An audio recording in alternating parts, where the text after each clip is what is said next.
Hello. How's everybody doing? It's Friday. Friday. How's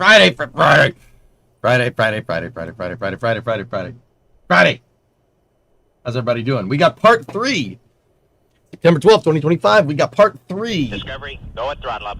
Of building out an entire small sat launcher and launch complex. Made a little bit more progress on the launch vehicle yesterday. Learned a lot of new things about rockets. It's pretty good. Hopefully we learn a little bit more today. Should be pretty good. How's everybody doing? How's everybody doing? Everybody doing good?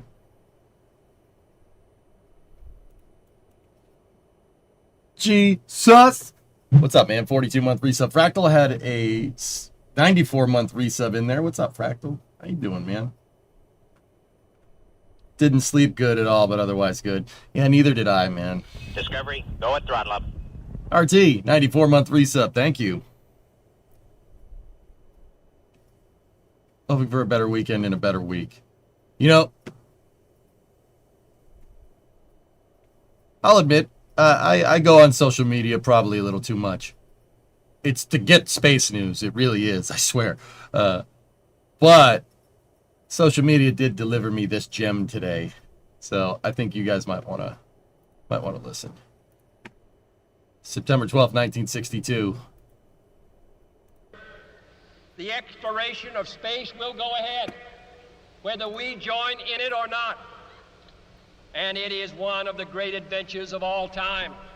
And no nation which expects to be the leader of other nations can expect to stay behind in this race for space. Those who came before us made certain that this country rode the first waves of the Industrial Revolution, the first waves of modern invention, and the first wave of nuclear power. And this generation does not intend to founder in the backwash of the coming age of space. We mean to be a part of it. We mean to lead it. Yeah. It made me feel better. How about you? Link, please. Oh, do you want to link to the whole speech? Because that speech is righteous. That speech is amazing. It's really good. It'll get you fired up if you like spaceflight. We do not intend to flounder in the backwash of the coming age of space. Yeah, it's a very Boston thing to say. You watched that Ferrari thing that you linked yesterday? Yeah, I did. The F2004 was in pieces.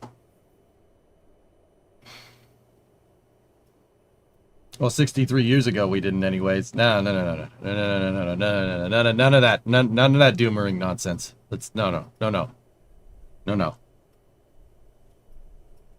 This generation is the same. We do not intend to flounder in the backwash of this new era of space. They saved Tracer's SV-1 like a month after a loss of contact. Tracer's tandem reconnection and cusp electrodynamics reconnaissance satellites. They got them? Hell yeah. They regain contact with SV-1. All right. Hell yeah. Let's go, man. Let's go. Fella sounds like Maya Quimby.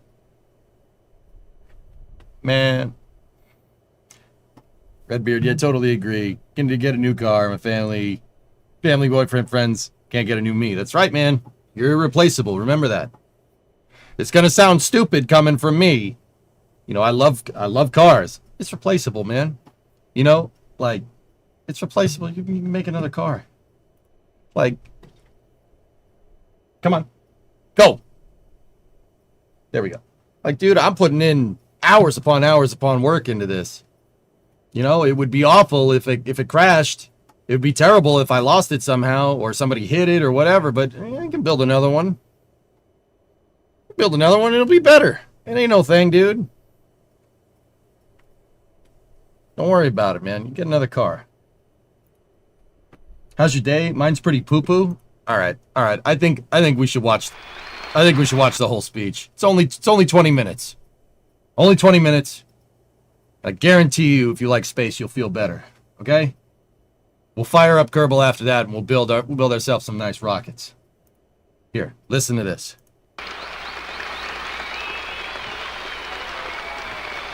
It's an amazing speech. It's really good.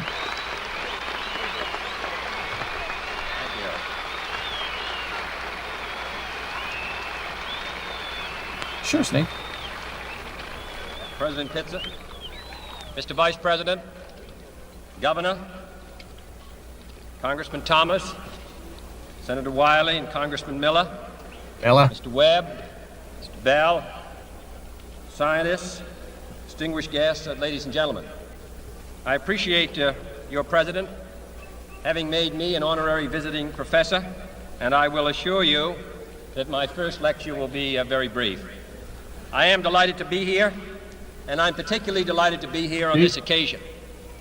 We meet at a college noted for knowledge, in a city noted for progress, in a state noted for strength, and we stand in need of all three. For we meet in an hour of change and challenge, in a decade of hope and fear, in an age of both knowledge and ignorance. The greater our knowledge increases, the greater our ignorance unfolds. Despite the striking fact that most of the scientists that the world has ever known are alive and working today, despite the fact that this nation's own scientific manpower is doubling every 12 years in a rate of growth more than 3 times that of our population as a whole, despite that, the vast stretches of the unknown and the unanswered and the unfinished still far outstrip our collective comprehension. No man can fully grasp how far and how fast we have come. But condense, if you will, the 50,000 years of man's recorded history in a time span of but a half a century. Stated in these terms, we know very little about the first 40 years, except at the end of them, advanced man had learned to use the skins of animals to cover them. Then about 10 years ago, under this standard, man emerged from his caves to construct other kinds of shelter. Only 5 years ago, man learned to write and use a cart with wheels. Christianity began less than 2 years ago. The printing press came this year. And then less than 2 months ago, during this whole 50-year span of human history, the steam engine provided a new source of power. Newton explored the meaning of gravity. Last month, electric lights and telephones and automobiles and airplanes became available. Only last week did we develop penicillin and television and nuclear power. And now, if America's new spacecraft succeeds in reaching Venus, we will have literally reached the stars before midnight tonight. This is a breathtaking pace, and such a pace cannot help but create new ills as it dispels old. New ignorance, new problems, new dangers. Surely the opening vistas of space promise high costs and hardships, as well as high reward. So it is not surprising that some would have us stay where we are a little longer, to rest, to wait. But this city of Houston, this state of Texas, this country of the United States was not built by those who waited and rested and wished to look behind them.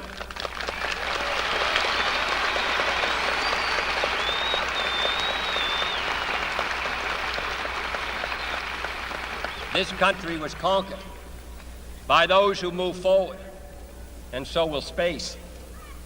William Bradford, speaking in 1630 of the founding of the Plymouth Bay Colony, said that all great and honorable actions are accompanied with great difficulties, and both must be enterprised and overcome with answerable courage. If this capsule history of our progress teaches us anything, It is that man in his quest for knowledge and progress is determined and cannot be deterred.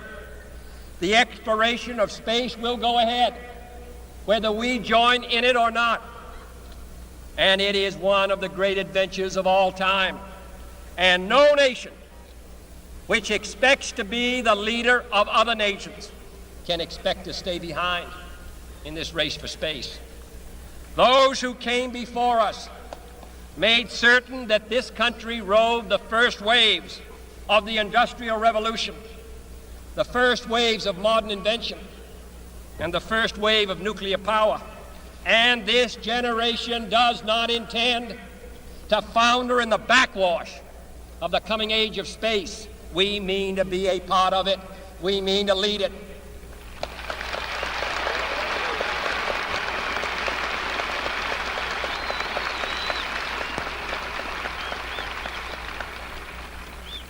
For the eyes of the world now look into space, to the moon and to the planets beyond.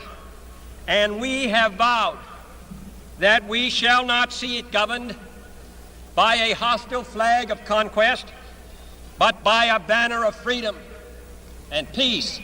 We have vowed that we shall not see space filled with weapons of mass destruction, but with instruments of knowledge and understanding.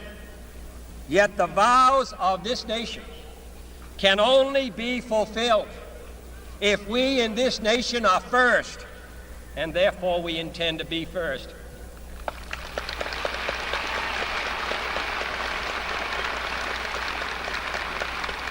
In short, our leadership in science and industry, our hopes for peace and security, our obligations to ourselves as well as others, all require us to make this effort, to solve these mysteries, to solve them for the good of all men, and to become the world's leading spacefaring nation. We set sail on this new sea because there is new knowledge to be gained and new rights to be won, and they must be won and used for the progress of all people. For space science, like nuclear science and all technology, has no conscience of its own. Whether it will become a force for good or ill depends on man. And only if the United States occupies a position of preeminence can we help decide whether this new ocean will be a sea of peace or a new terrifying theater of war. I do not say that we should or will go unprotected against the hostile misuse of space any more than we go unprotected against the hostile use of land or sea. But I do say that space can be explored and mastered without feeding the fires of war, without repeating the mistakes that man has made in extending his writ around this globe of ours. There is no strife, no prejudice, no national conflict in outer space as yet. Its hazards are hostile to us all. Its conquest deserves the best of all mankind, and its opportunity for peaceful cooperation may never come again. But why, some say, the moon? Why choose this as our goal? And they may well ask, why climb the highest mountain? Why, 35 years ago, fly the Atlantic? Why does Rice play Texas? We choose to go to the moon. We choose to go to the moon.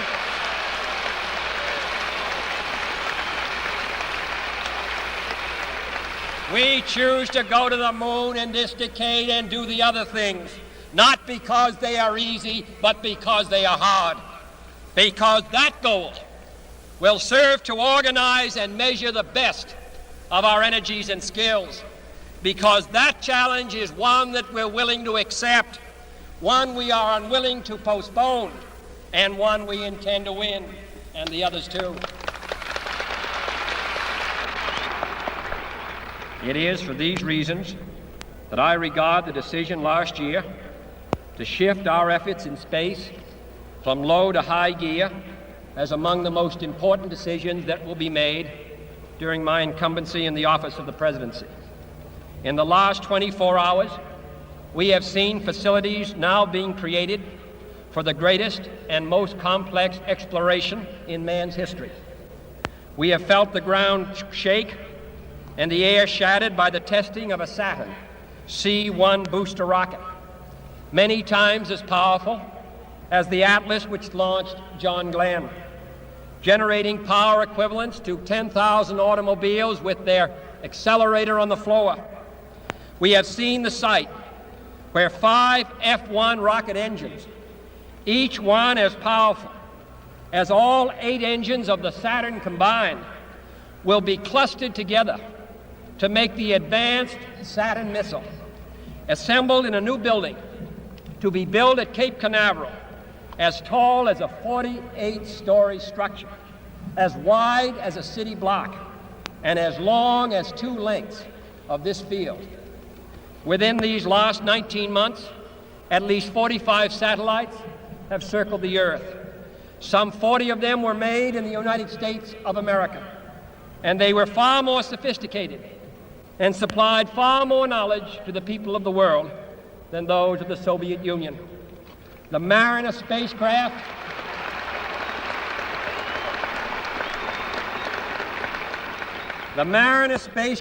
now on its way to Venus is the most intricate instrument in the history of space science.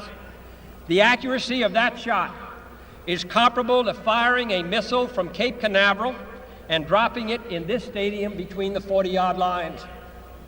Transit satellites are helping our ships at sea to steer a safer course. Tireless satellites have given us unprecedented warnings of hurricanes and storms, and will do the same for forest fires and icebergs. We have had our failures, but so have others, even if they do not admit them, and they may be less public. To be sure,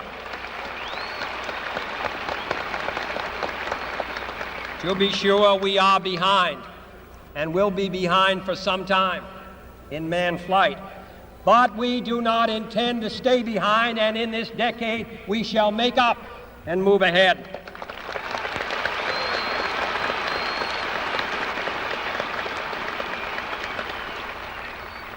The growth of our science and education will be enriched by new knowledge of our universe and environment, by new techniques of learning and mapping and observation, by new tools and computers for industry, medicine, and the home as well as the school. Technical institutions such as Rice will reap the harvest of these gains. And finally, the space effort itself, while still in its infancy, has already created a great number of new companies and tens and thousands of new jobs. Space and related industries are generating new demands in investment and skilled personnel, and this city and this state and this region will share greatly in this growth. What was once the furthest outpost on the old frontier of the West will be the furthest outpost on the new frontier of science and space. Houston,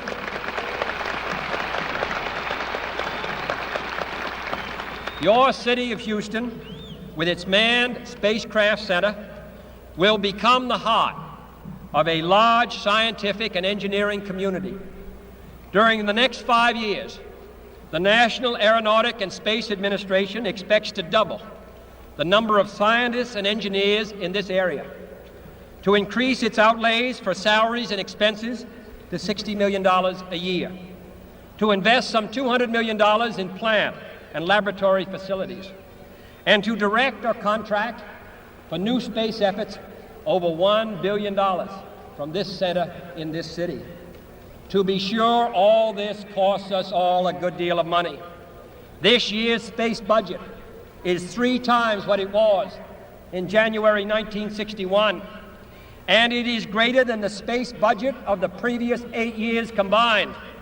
That budget now stands at $5.4 billion a year, a staggering sum, though somewhat less than we pay for cigarettes and cigars every year. Space expenditures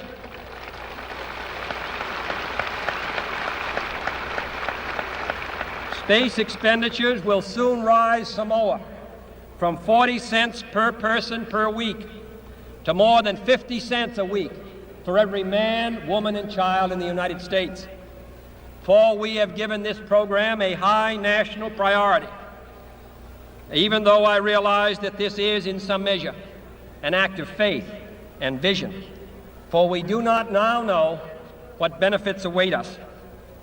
But if I were to say, my fellow citizens, that we shall send to the moon 240,000 miles away from the control station in Houston, a giant rocket more than 300 feet tall, the length of this football field, made of new metal alloys, some of which have not yet been invented, capable of standing heat and stresses several times more than have ever been experienced, fitted together with a precision better than the finest watch, carrying all the equipment needed for propulsion, guidance, control, communications, food, and survival, on an untried mission to an unknown celestial body, and then return it safely to Earth, re-entering the atmosphere at speeds of over 25,000 miles per hour, causing heat about half that on the temperature of the sun, almost as hot as it is here today,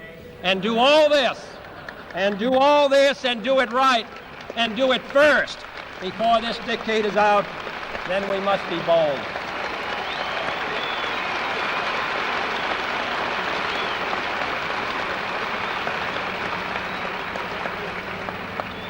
I'm the one who's doing all the work, so we just want you to stay cool for a minute. However, I think we're going to do it. And I think that we must pay what needs to be paid. I don't think we ought to waste any money, but I think we ought to do the job. And this will be done in the decade of the 60s. It may be done while some of you are still here at school at this college and university. It will be done during the terms of office of some of the people who sit here on this platform. But it will be done. And it will be done before the end of this decade.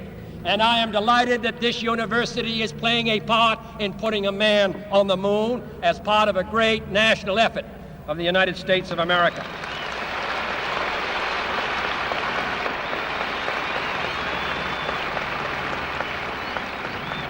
Many years ago, the great British explorer George Mallory, who was to die on Mount Everest, was asked why did he want to climb it. He said, because it is there. Well, space is there, and we're going to climb it. And the moon and the planets are there. And new hopes for knowledge and peace are there.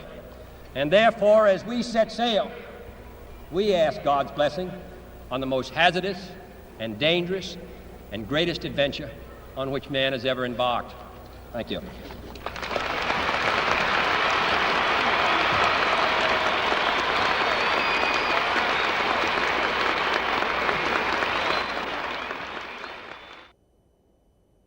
Good.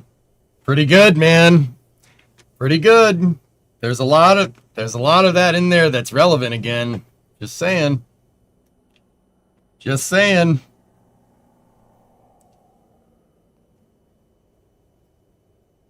It's pretty good.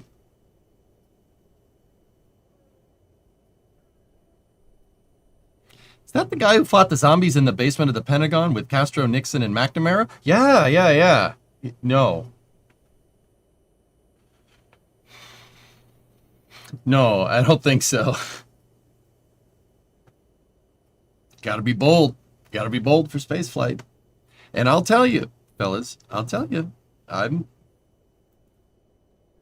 if you listen, at the Mars press conference about finding biosignatures or the traces of life on Mars the other day, we covered that presser here. I believe that was on Wednesday. Yeah. Hey, Sean Duffy was speaking bold, man. You can say whatever you want. Say, oh, he's an interim administrator. Means that was pretty bold. He said we're gonna get back to the moon before the Chinese do. Okay. I think it would be wise to go and figure out how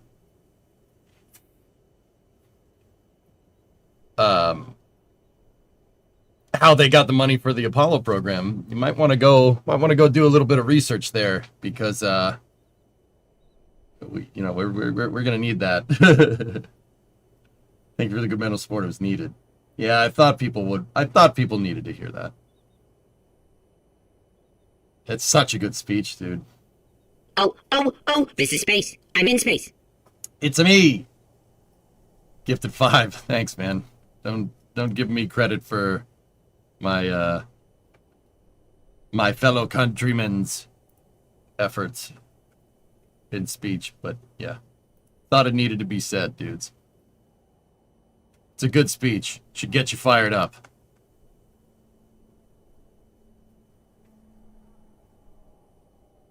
Just wanted to share some joy, as I had the joy of becoming a father today. Congratulations. That's awesome. Best day of your life, right? Right? That's awesome. It's me. Congratulations, dude.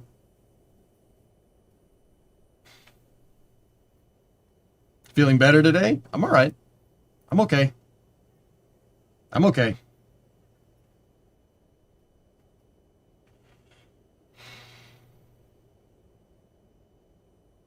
I'm okay. Thanks, really is exhausting as heck, but that little man is making it worth it. That's awesome, dude. Congratulations. Good things. Good things. Let's go. Oh, I'm sorry, Grab. That's awful, but yeah, it's that's great. It's me. Good for you, man. Good for you. All right, let's play some Kerbal, huh? Let's go. Let's go. Ah, it is the anniversary of that speech. President Kennedy gave it on September 12th. So, you know, it's interesting, because that's I feel like that speech is relevant in more ways than just being the anniversary somehow. You know, it's a tumultuous time, but so was the 60s. You know, so I mean, not that I was there. What I've heard about that is mostly through secondary sources. I wasn't there yet. I wasn't here. EJ's not here, man. But yeah, it feel like it's relevant. I feel like people needed to hear it. I should play in every school on September 12th. I wouldn't be against that. I wouldn't be against that.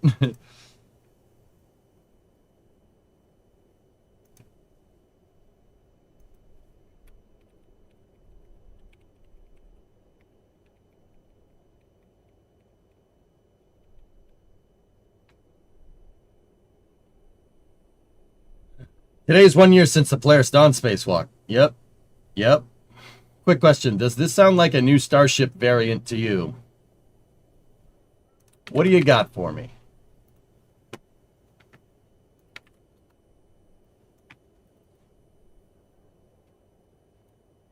So this is jobs posting from SpaceX. Manager, Starship Supply Chain Engineering, Gasifier and Crew Starship.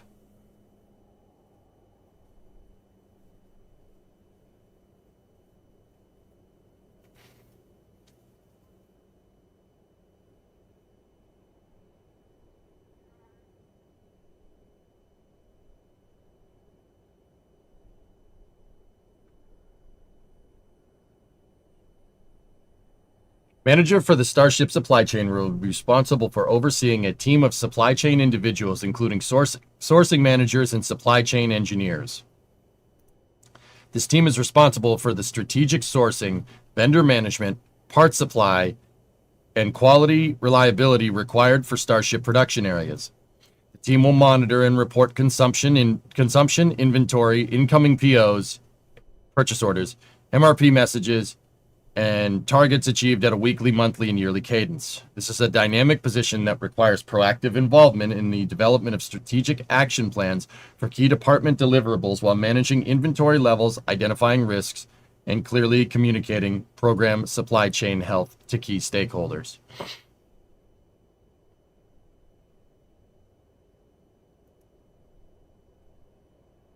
Gasifier.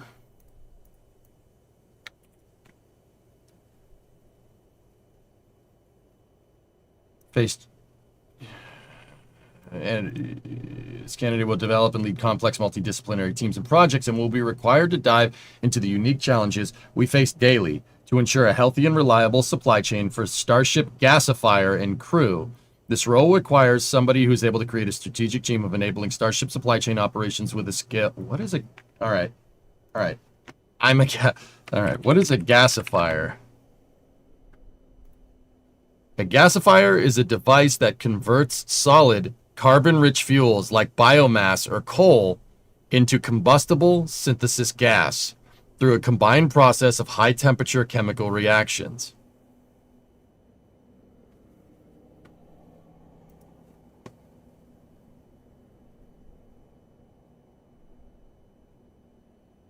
Is that not what we were talking about yesterday? Is that not what we were talking about yesterday? That's what we were talking about yesterday. I had this theory yesterday that, you know, you land a starship on Mars, right? Your fuel and oxidizer tanks are filled with gaseous methane and gaseous oxygen because of the ullage propellants on Starship are autogenously pressurized. So you have a bunch of gaseous methane in the tank and a bunch of gaseous oxygen in the tank. If you hooked up basically a propane generator or a gasifier to that, you can generate insane amounts of power. Well, not really a gasifier. A gasifier is not really going to do that. Now, is it? But if you hooked up a turbine to it and had the turbine run off gaseous oxygen and gaseous methane, you can scavenge your ullage propellants, which is not an inconsequential amount of energy, right? And use it to charge batteries in the interim. Then you can use that same gasifier in ISRU processes to basically scavenge Martian atmosphere. And you could basically keep that gas generator running indefinitely, as long as you have power.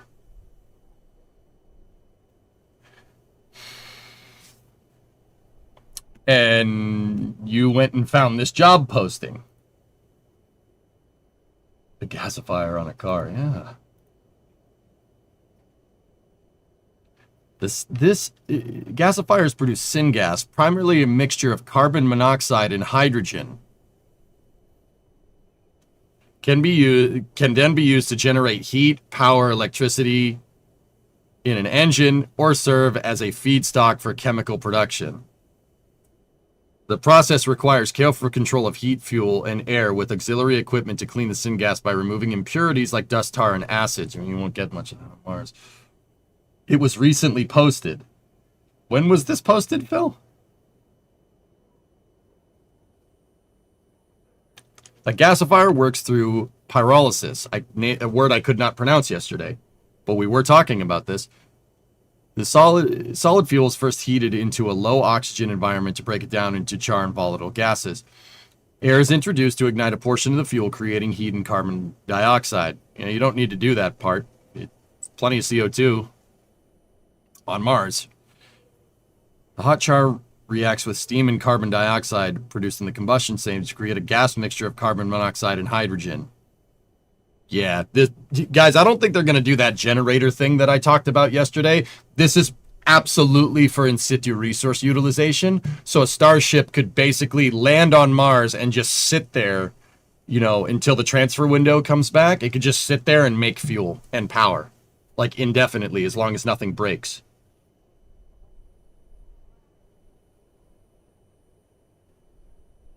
Yeah, that's it. That job posting is for basically applicable to what's something in space-like called in situ resource utilization, or ISRU for short.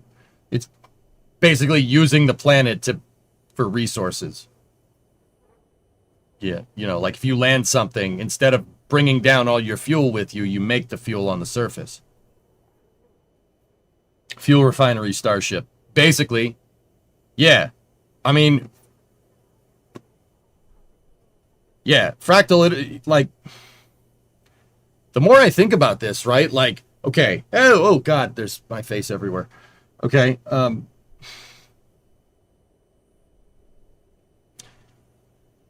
2 years to auto refuel the tanks.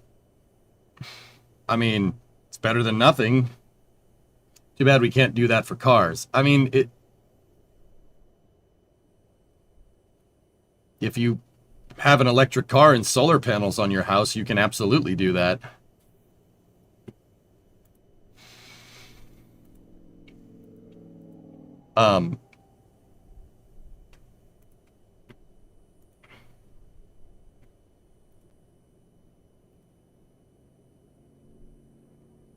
Pretty much, and yeah, that's pretty much what they're gonna do. Yeah, it's pretty good.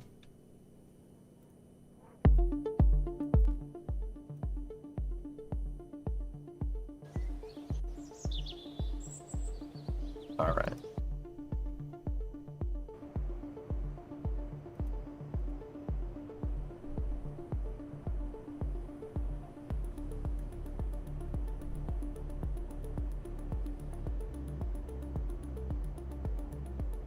All right.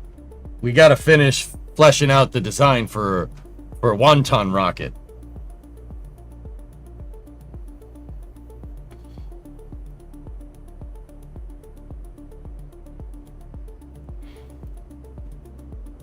This is what we got thus far.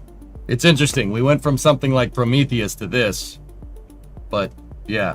So, what's on our to-do list? I left something to do. First stage analysis with overclocking, delta V, and TWR. Okay.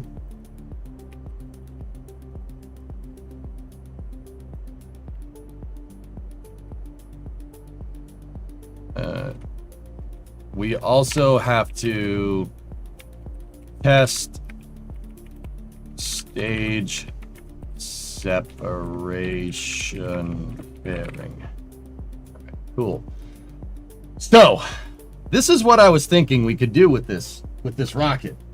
We went through a bunch of different options for trying to build one of these things. Like, we're going through a bunch of different engine configurations, and you know, there are good engines that we can use for this thing, but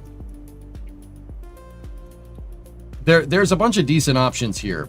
But I wanted to try something a little bit different. When we were first building Imahara for mission mode, I did sit here and think about, you know, doing an option like this. I never thought of doing it with an overclocked engine though. So, the spark engines. The spark engines, if we have 9 of them down here, are not enough to push this thing up. They're close though. It's very close.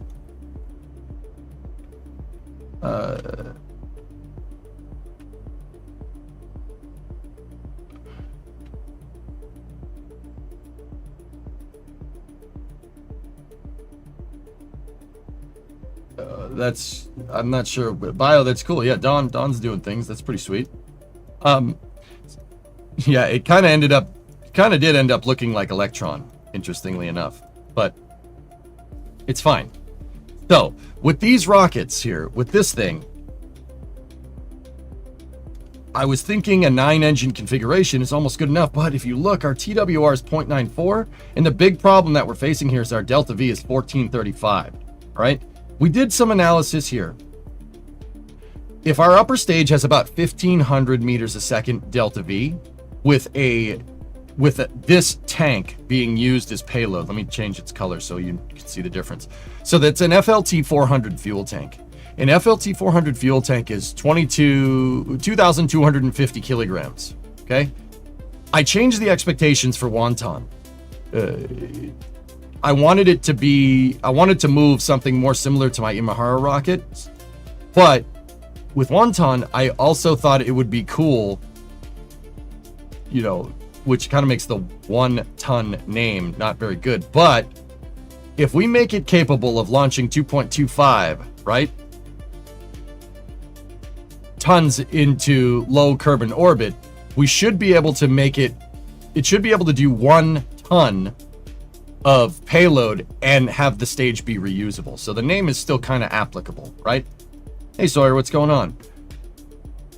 Why 9 engines and not 1 swivel or Reliant? Reliants aren't going to get us very far. The reason why the Reliant's not going to get us any far is because it's fixed. It's a fixed motor. There's no gimbal on that thing. There's no thrust vector control systems on that, so I'm not really into that. The LBT-45 can work. It's possible. But the problem with the 45 is very similar. I don't believe we have the Delta V. 1511, 2091. 1633 plus 1511. That's not really good enough.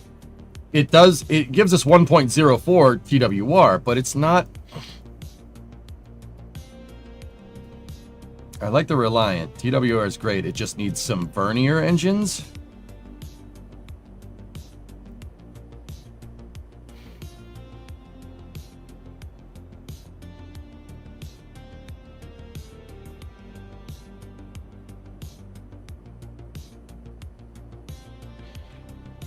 I've done the Reliant before, guys. I'll be honest. We did it with Imahara. I'm not like completely fond of this, you know? Like,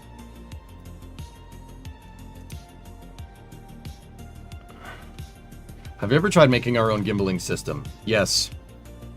The squishy hydraulics didn't like it, Shy. 1.04 is not good enough TWR, and we don't have good enough Delta V. So, what I looked into is, okay, so if you take the Spark's 130 kilos, right? And if you take that, right, take 130 kilos and you times it by 9, right? That's 1.17 tons. The swivel is 1.5. So 9 engines is actually lighter. That will increase our Delta V, right? But the problem here with 9 of these things is our TWR isn't good enough. But what's our sea level? Sea level specific impulse is 265 versus 250. So it's lighter, and these engines are more efficient. But the problem is that we're not, we don't have the TWR. So what I was thinking is we could overclock this. We could overclock these motors. But overclocking engines, it's a way, basically, with the Cal controller, it's a way to take these motors and make them produce more thrust. Is the Delta V good on that first stage? I don't know yet. That's what I'm getting at. We're going to have to figure out if the thrust limiter is set to 116 on the 116.9, say 117, what portion, how much thrust do these things put out at sea level? Right? We need to find the relationship between vacuum thrust and sea level thrust here, and go from there. And then we need to figure out how much 116% of what the adjusted sea level thrust is for this vehicle. What we can also do is get our Delta V from this. We could get Delta V here. That 1435 is actually Delta V. The 1435 should be about right, if I'm thinking about this correctly, because we're not adjusting our specific impulse. 265 versus 250.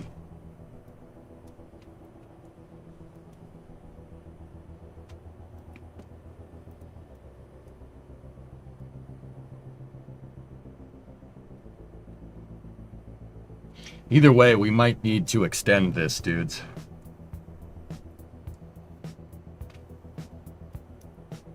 Why do you consider edge hit overclocking cheating? I don't really consider it cheating, Kai. It's not cheating. But it's not cheating. It was considered cheating back in the day. Like, well, not really. You know what? I don't really care what people think. I don't mind overclocking engines as long as I do it within reason. I'm not going to make a Spark produce as much as a mainsail. That's ridiculous. That's completely physics defying. But stretching a rocket engine's design is something that gets done with rockets all the time. Look at the Merlin engine. The Merlin engine has been squeezed. It is definitely quote-unquote overclocked. Shuttle engines are another great example of this. Shuttle engines went past 100% of their baseline performance rating as the program went further and further. So overclocking engines I don't really consider it cheating. As long as you do it kind of within reason and it applies contextually. Squeezing another couple kilonewtons out of these motors is not going to be that big of a deal. It wouldn't be that big of a deal material science-wise in real life. But the thing about it is, in real life, I wouldn't have to squeeze more power out of this because you would have baselined these engines for this design in the first place and scaled the design around it and not vice versa.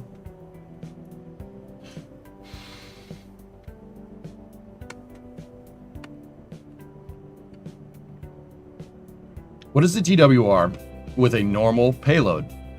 Well, we got to figure out how much thrust we made these engines produce. You know what would be a quick and easy way to do this? Hold on. A quick and easy way to do this would be to just put the first stage out and then fire the engines and then just right click and see how much thrust it makes. We could extrapolate our TWR from there pretty easily. So yeah, I think I'm going to do that. That's a quicker and easier way to do it. Let's put this thing out. We made our crappy little test stand. Now, if we were playing mission mode, I probably wouldn't do this way. I'd probably put it out on build the stand for it and test it. But let's just take some creative liberties here. We're not exactly playing mission mode, but I'm trying to get back into it. All right, let me adjust the sound so we don't blow people's ears out. Just in case, fellas, headphone users, you got 10 seconds before I fire this thing. It could potentially get loud. Hopefully it doesn't. All right. So we can see the thrust output on these engines. Ready? Okay, activate the motors.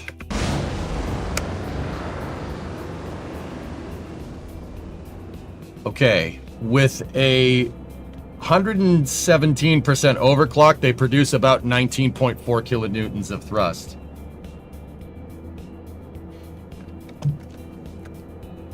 Oh, very nice. Very nice.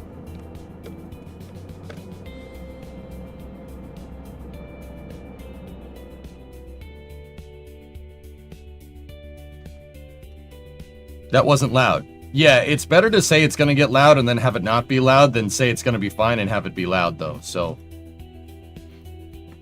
you know, trade-offs. I'm happy I didn't blow your eardrums out.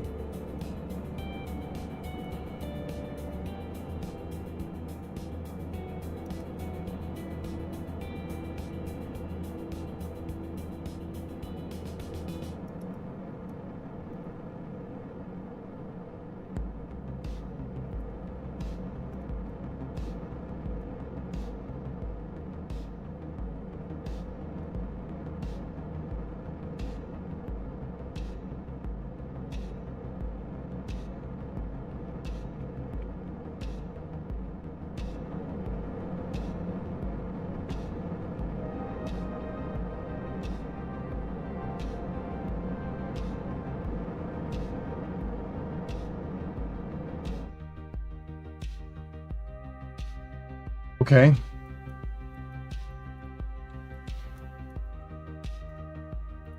I took the engines off, so it unwrote the cal controller. All right. Let's start messing with this. I'll get into more finalization of this design. So take that, turn the thrust limiter to nothing. Where's our thrust transform? Hey, Geek, is that tier 1 6 months in advance? 76-month resub. Thanks, dude. Is that a Supra? Yeah. Oh, yeah. All right. So our thrust transform. Okay. Our thrust transform is low. It's at the very edge of the nozzle. There's something about that. Just remember that, you know, with all these engines on and with no thrust transform, because if we have the second stage engine on, the center of thrust will get accounted. See, right? So that's where all of our first stage thrust is going to come from, right there. Note that it's just below the nozzle. We can do some cool stuff here. We'll make an engine section. We'll make a thrust structure, and it'll be cool.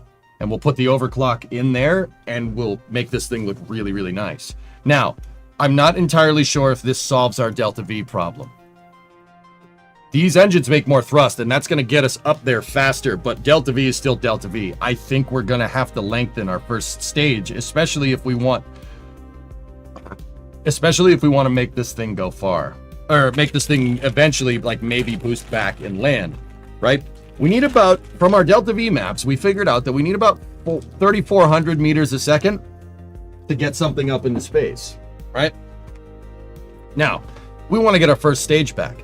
Does that necessarily mean that our first stage needs, like, okay, let me put it to you like this. If our second stage makes about 1,500 meters a second delta V, right? So if you do some quick math, you do 3,400, right? Clear this. 3,400 minus 1,511, right? That gives us 1,889 meters a second. That is more or less what our first stage is going to need. Now, keep in mind, our first stage doesn't operate entirely in the vacuum. So it's better to take into account operation at sea level, because then you have some margins here. At sea level operation, with the 9 sparks with a slight overclock, right? Piertos! Thank you for the raid.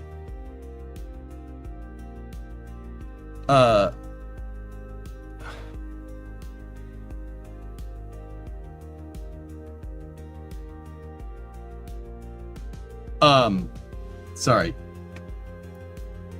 I was just reading chats. It's better to conduct your first stage delta V readouts at sea level operation, because then you take into account some margins.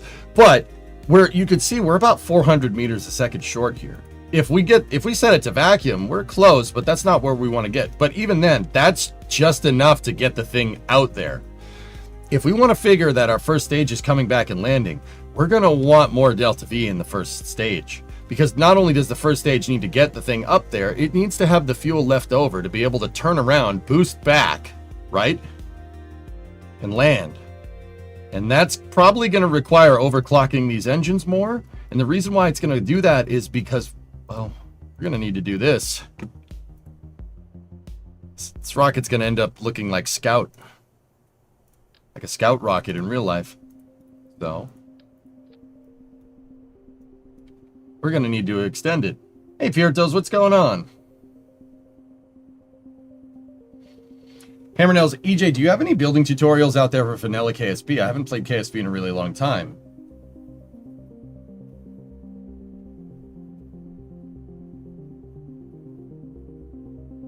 I mean,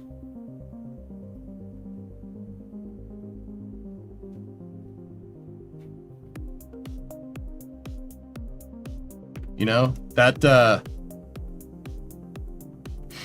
probably it's such a small stage, why not parachutes?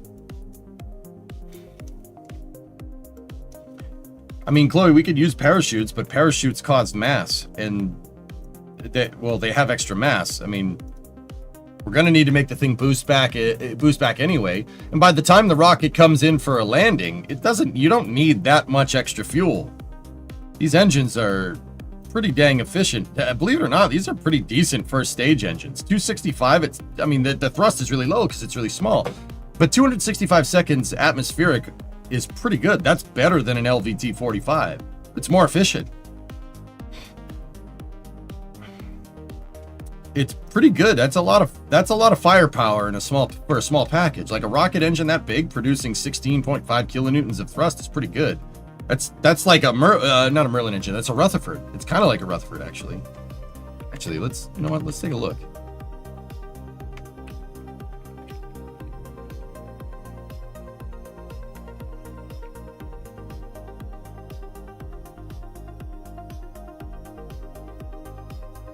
Yeah, that's on par with one.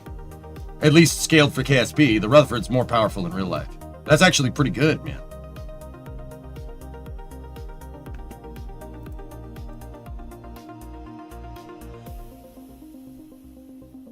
I'm watching something I can refer back to. Part 1 and Part 2 in this series will teach you some pretty good tricks. How about making the first stage a flyback booster instead of vertical takeoff, vertical landing?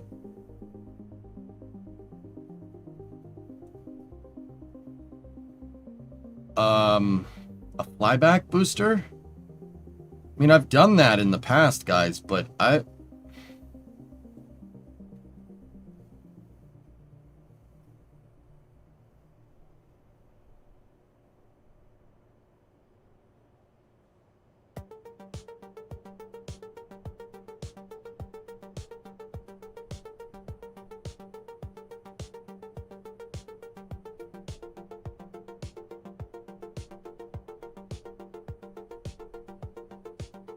flyback booster has trade-offs. There's trade-offs there.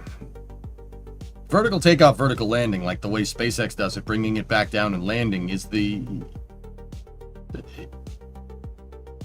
that is the way of doing this without adding like way more dry mass to your vehicle.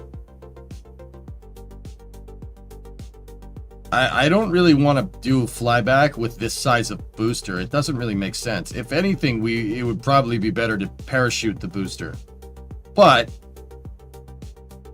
because the booster's such low mass, but that doesn't mean I mean, either way, flyback booster, vertical landing, parachute the thing back down. Do we want it to parachute out into the water? We're gonna have it parachute out in the water and then bring it back? Do we want to make a ship go get it? Or do we want to bring it back? I'd prefer to bring it back. That's a lot easier. Marine assets get complicated pretty quickly. Not that I can't do it. Oh, I can do it. It's just they get complicated quickly. Catch it with a helicopter. No. I don't think that's even, like, possible. Okay, let me rephrase that. That's doable. It's not doable on any practical scale for a high flight cadence, even in KSP.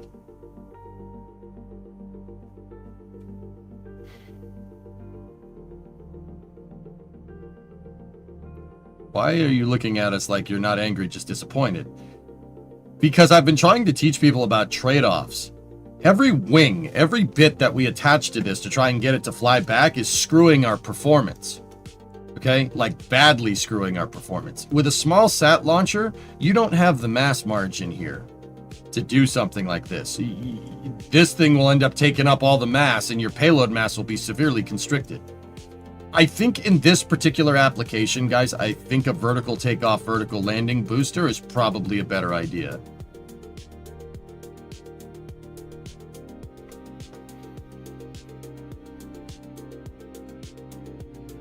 Are you set on not being expendable?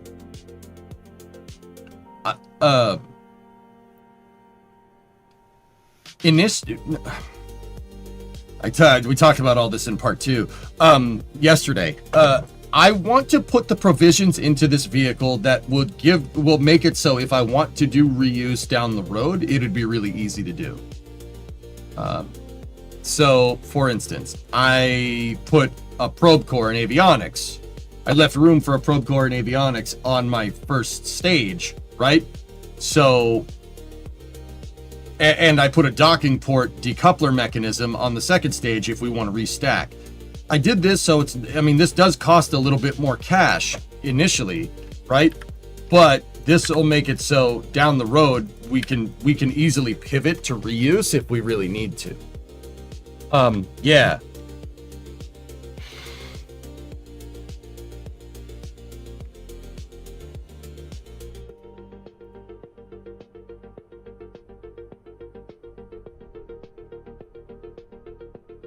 Why no engine plate for the first stage? Because people started asking me questions before I could design it, Milo. We got a moo from McGregor.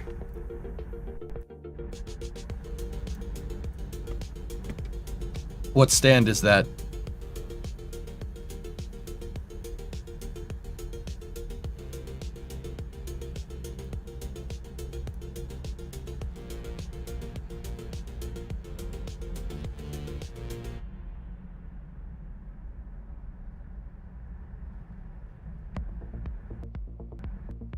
Man, that stand's going ham, dude. Look at that thing. That maybe...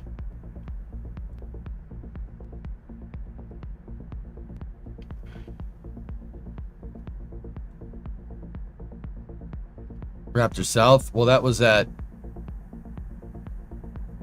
slightly before this. Mr. Yak is there? Mr. Yak!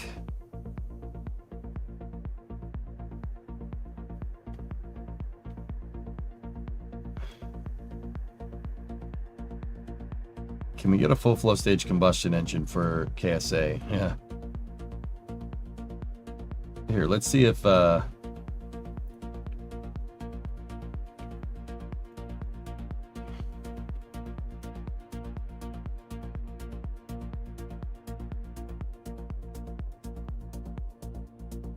was going to see if they knew what it was, but no, nobody over there said. Bring that back up there.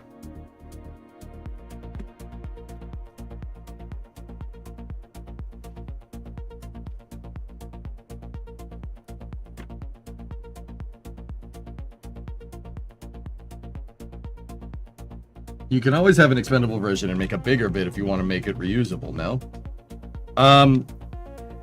Yeah, Ivan, I can, but I'd prefer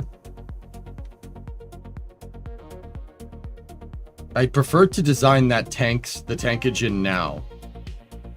So give it the Delta V to be able to be reused, but don't utilize that right away.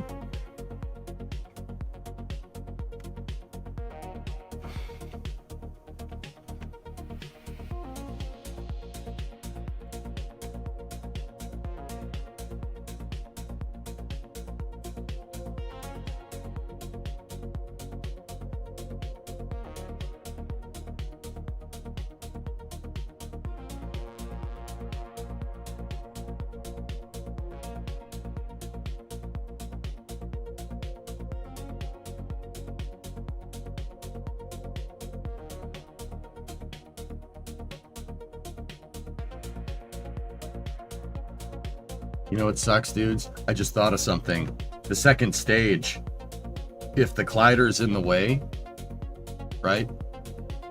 Collider's in the way on the second stage, there's no way we're going to be able to reintegrate this. The collider from that motor will get caught on the fairing. I just thought about that. Balls. Might need to think about a different second stage engine, which sucks because the Terrier is a really good motor.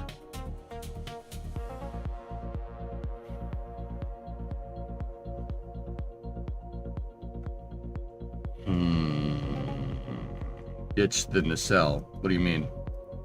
I can't. It's part of the collider, even if I use the variant. See, it's highlighting the motor, even though I don't have my mouse on the motor.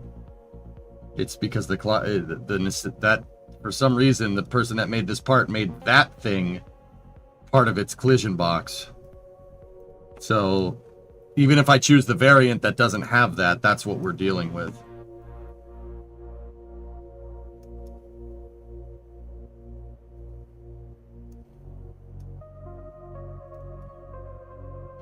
I might be able to engineer around that. We might need to redesign the second stage a little bit, but yeah, totally doable. The way to do this would be to get rid of my my spacer mount, move this forward, right? Shorten the fairing, and then put the thrusters on that ring right there. It's doable. I just wish I could do that way because I think that looks much more realistic, but that's okay.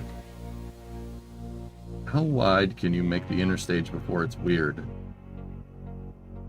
I'm not making this go out and in just to accommodate for that. No, we're not doing that.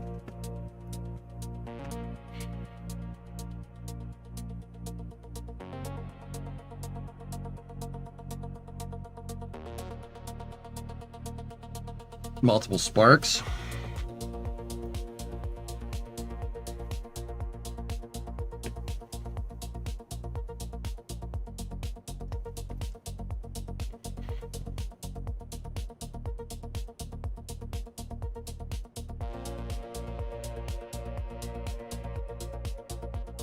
$1788 plus $1511. So let's go $1788 plus $1511. $32.99. Not enough. We need more Delta V.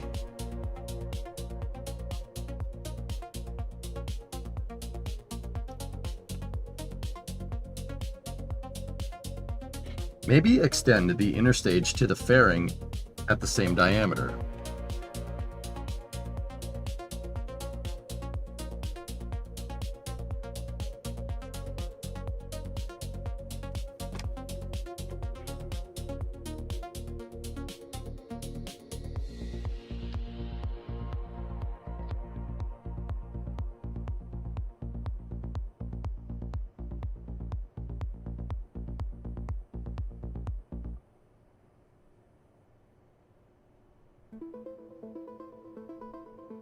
Why did you add first stage sea level and first stage vacuum?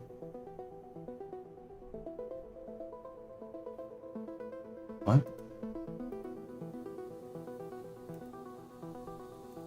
I didn't. I added first stage sea level, second stage vacuum.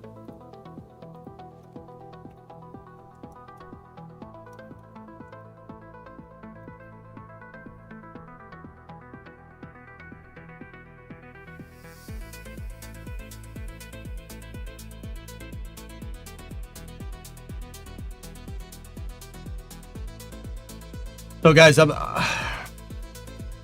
don't really want to redesign my entire second stage around accommodating this wonky freaking glider. I'd almost say give it different motors. I mean, like I said, let's see what our upper stage engine options are here. We could use an aerospike, but aerospike has no thrust vector control, which means we'd be entirely reliant on the thrusters. I don't want to do that. We have the Poodle engine. No, that's a great upper stage engine, but it's too big. The Wolfhound engine is really good, but also a little bit too big for the application here. What about this? The Kodiak engine. The Kodiak engine makes 285. So 300 vac at 260. That's actually not a bad first stage engine. But there's no thrust vector control with this. We'd have to make it look like Soyuz. And I don't want to do that. The main cell engine's 310 vac at 1500. That's way overkill for what we're doing.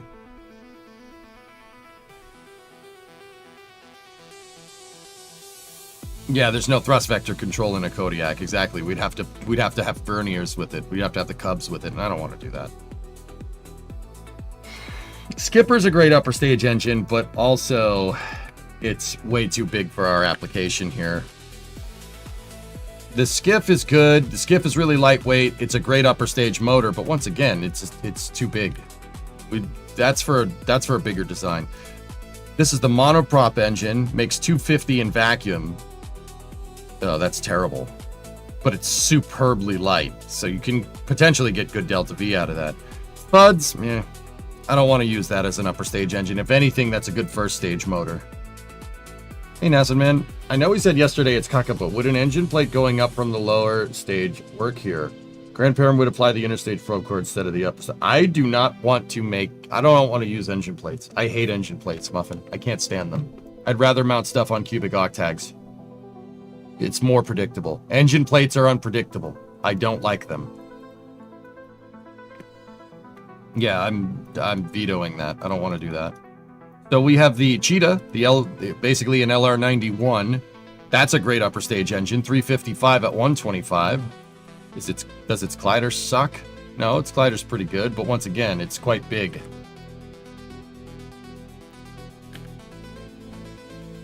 There's the Bobcat. Those two are if you want to make a Titan rocket.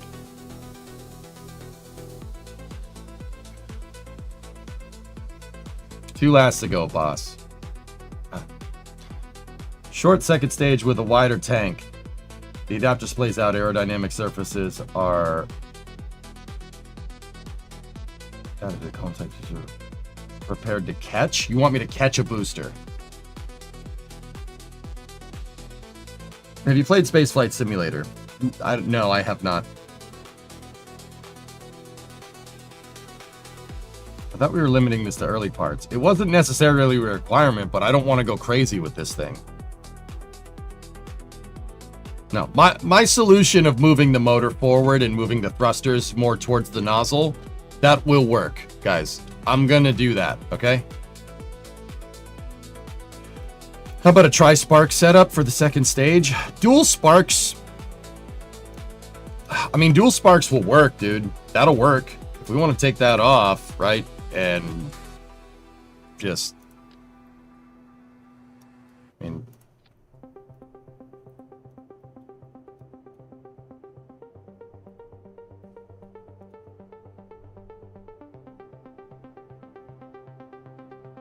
It actually, a singular spark actually makes about the same. It makes about the same thrust, dudes, believe it or not. Yeah, it doesn't make as much thrust. It doesn't make nearly as much thrust. That engine makes, the Terrier makes 60. So we're making a third of the thrust, but we are way lighter. We're a fifth of the mass of a Terrier engine. So actually, our TWR goes down, but our delta V is about the same, interestingly enough. The thing is, dudes, in any situation with how the way Kerbal works with things flying around in space, you're really you're gonna need a high TWR second stage, or else, because you have to control the first stage going down while the second stage is going up. So you have to kind of switch back and forth. The easier way to do this is to give yourself higher TWR in the second stage. So what's our TWR? It's 0.39.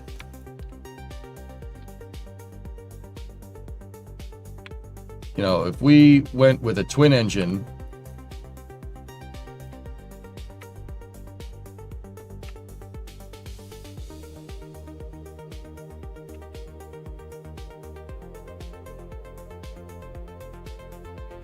went for dual engine sparks, like some dual engine Centaur or DEC action, that gives us 0.77 TWR at 1482.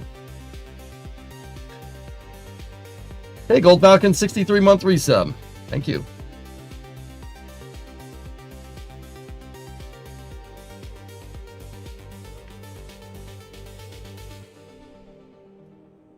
It's not that much of a delta V hit.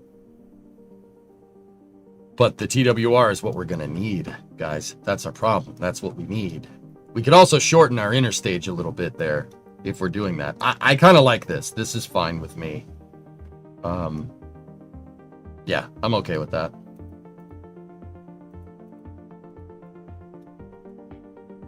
Wait, we doing reuse? No. I am designing this to be able to maybe be reused at one point, but we're initially not going to do it.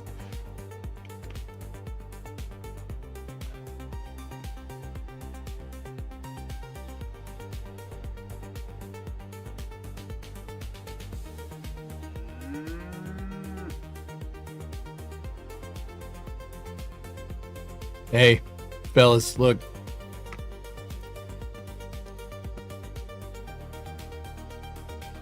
You guys all wondered how they move second stages around. It's basically just ratchet strapped to the truck. There's a little fixture on the back to keep it upright, but yeah. Look at the little day cab, or not the day cab, the yard truck. Look at that thing. That's a cover on the top there. That's not a PAF. At least I don't think. I don't know. Really puts size into perspective. Falcon 9 is big, dude. It's bigger than you think. It's a big rocket. This is SpaceX? Yeah, it's at McGregor. Yep. And just moving a second stage around. Look, there it is. Look, so it has the Merlin vacuum on it, but the Merlin, dude, the crazy thing is like if this had the vacuum nozzle on it, it'd be over here somewhere. Like the bottom of the nozzle would be back here. That's how big those nozzles are. The stubby nozzle would be like right around here. Crazy, right?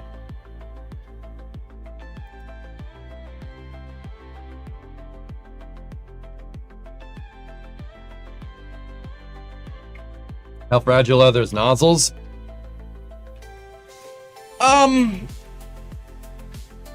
Niobium is, yeah, I mean, it's metal. I wouldn't dent it, but yeah. Guys, that's just so that white thing is called a yard truck. It's a yard truck to trucking is what a switcher locomotive is to a freight yard. Yeah, so hammer nails, it has torque. That thing has a huge engine in it that's designed to just move stuff around. That's not a long haul vehicle, though. It's just designed to move really heavy things short distances, like a switcher locomotive. Or yeah, a shunt truck. There you go.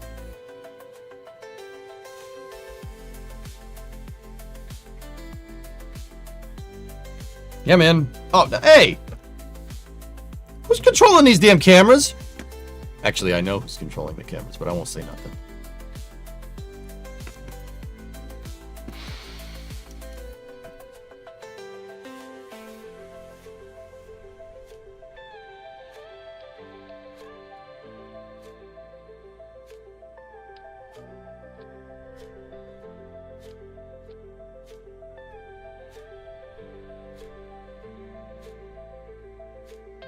Are you going to automate this launcher?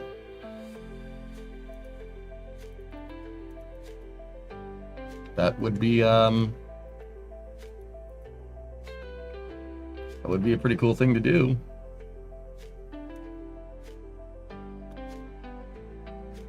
That gives us 1739 delta V. That's good, man. That's good.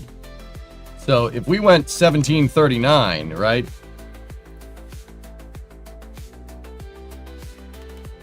Yeah, okay. So we'd need 3,400 minus 1739.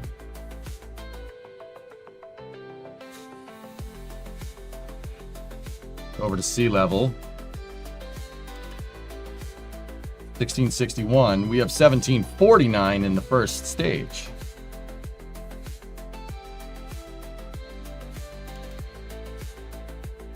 Nice looking hat. Thank you. Just joined. The first stage got longer. We're just toying around with stuff. Technically, the second stage did too.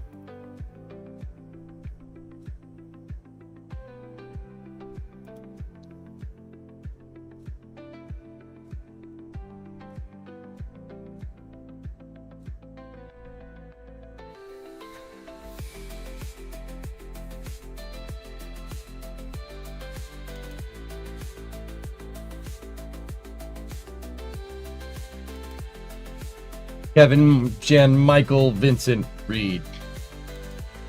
In a world where Kevin, Jen, Michael, Vincent. Kevin's a producer. He's not a camera operator, guys.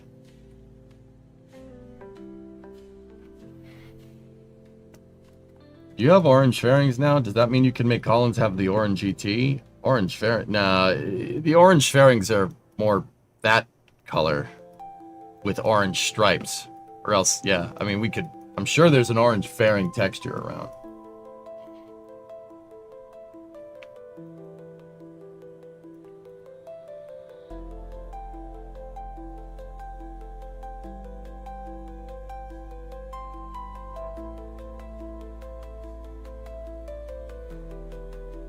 That looks so stupid. I just, yeah, they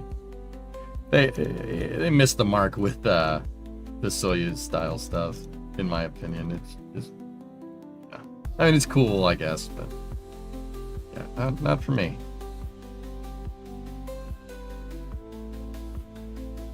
Thanks. I hate it.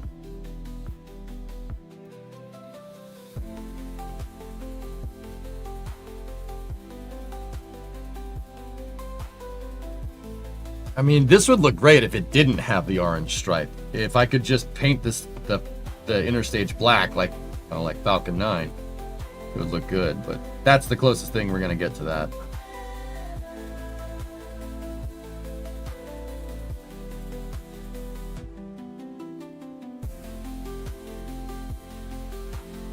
That's fine with me.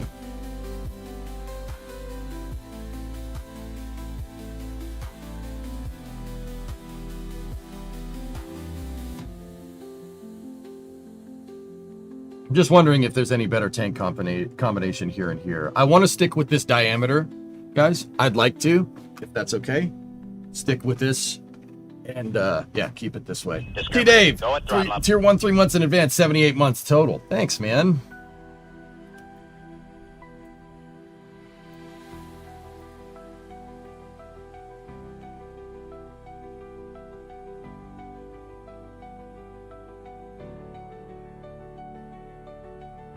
Yeah, that's adequate numbers for a second stage with the sparks. 1739, which means we need about 1600 with the first stage. That's good, man. That's good. It's good. Using fairings for the outer shell. What about it? I'm I've done that in the past sea crack, but I'm not doing it with this one.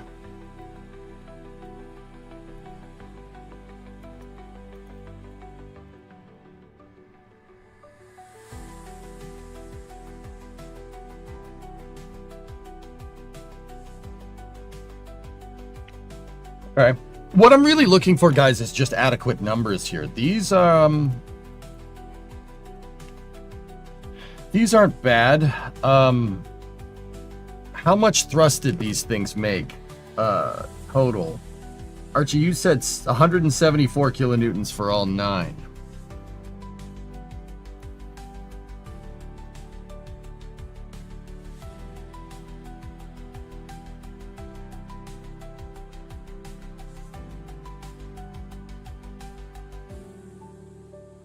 Here's what we're gonna do. Let's build out the engine section. I'm convinced we have pretty adequate numbers here. I'm not sure 100 meters, an extra 100 meter a second on the upper stage is enough to land it. But man, the rubber grommet on the joystick broke. Crap. That's unfortunate. How the hell did that happen? Any test flight today? Yeah.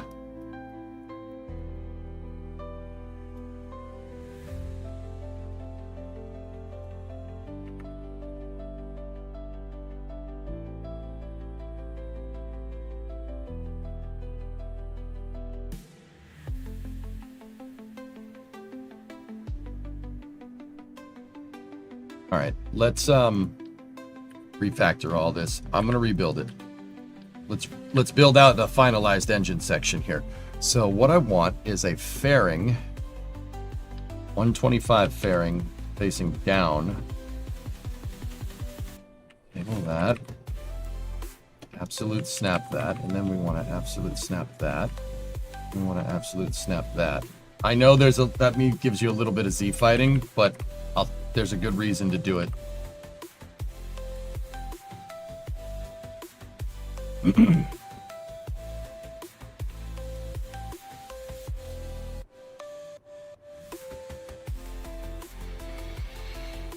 Okay. The reason why I want my stages overlapping, guys, is because I want stringers. Stringers in between everything. So if you look, my fairing's kind of clipping in a little bit.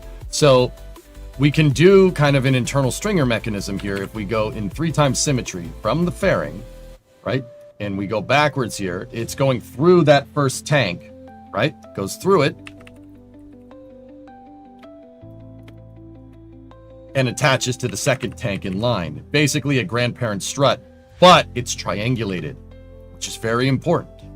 Now what we can do is go from we're leapfrogging. We can go from the first tank to the third tank here with the same struts.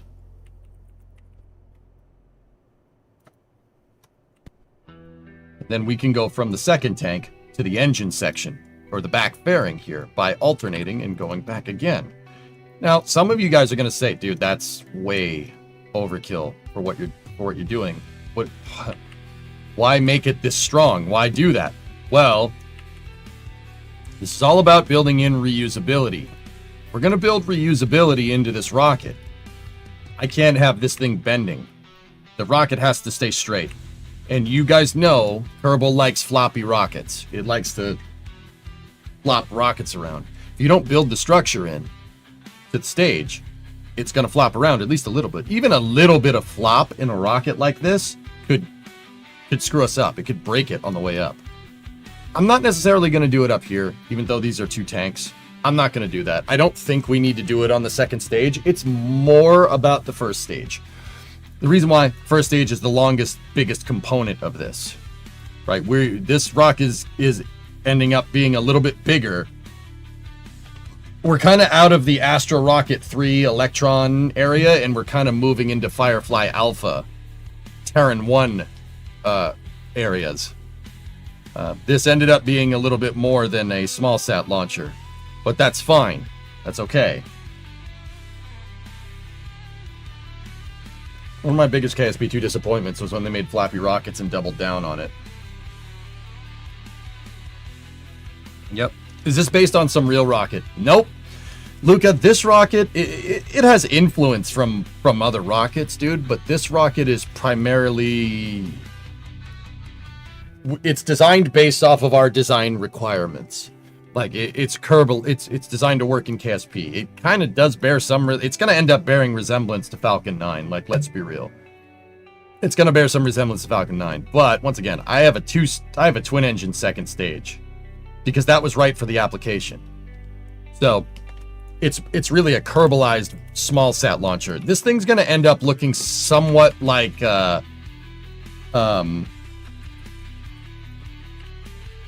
it's gonna look like Firefly. It's gonna look like Firefly's Alpha rocket, kind of crossed paths with a Falcon 9. That's really what it's gonna end up looking like, and that's okay. That's fine.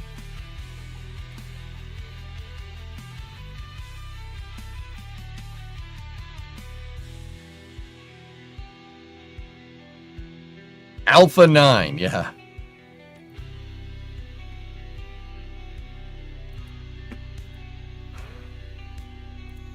See, Alpha only has 4 engines. It has 4 Reaver engines in it. The closest Kerbal analog to this would be like putting 4 Thuds in the first stage.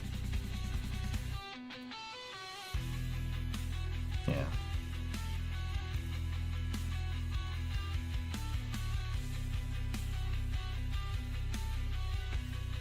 Can you try making flag nozzle extensions for those upper stage engines? It would look cool.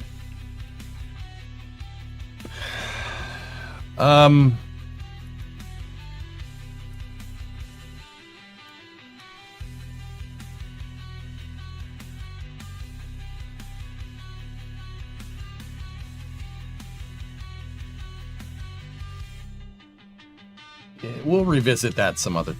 We'll revisit that.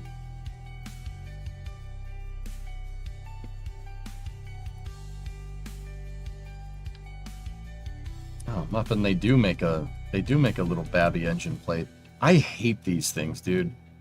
We had so much trouble with them when we were working on the Prometheus rocket because of fairing collisions, and I mean, then again, we kind of never proved it was from this, but I just don't like them. I really don't.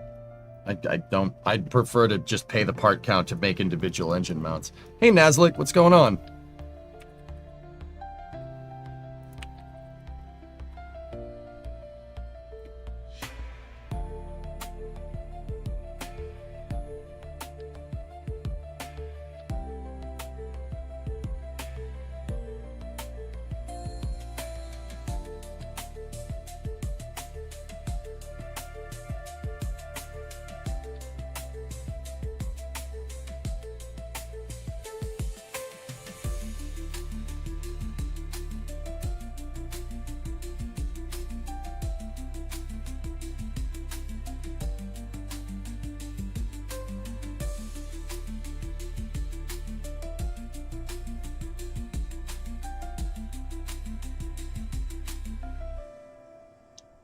All right, I think I know how I want this. All right, so our center engine is there. I'm gonna move this a tick back. Right, these are our proverbial engine mounts. And now people are gonna say, oh my god, that's so many extra parts for that. So, my computer's a monster, don't worry about it. The 9 physics-less cubic octets are not going to be the difference between getting full frame rates and not, guys. So don't worry about that. Now, what I'm going to do here is I'm going to attach the engines individually. And the reason why I'm going to do that, actually, you know what? A better way to do this would be just to attach them all like that, move them into position, and then take them all out of symmetry. Remove the symmetry node.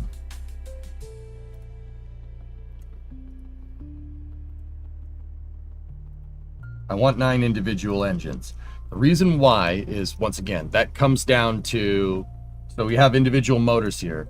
This comes down to, if we ever want to do reuse, we're going to have to shut off certain engines at certain times. So if I have them in symmetry, if I have an action group to try and shut that off and all these are in symmetry, it's going to shut off the outer ring. So this allows me individual engine control, so I can relight 1 or relight 3 or relight all 9 if I really want to. But I don't think we need to do that. Yeah, that's good. That's better for AGs. Now, here's what I want. Let's go ahead here. Now, keep in mind, my cubic octags are still in symmetry, so I can still move them if we want to, like, move the engine around or something. So let me go here.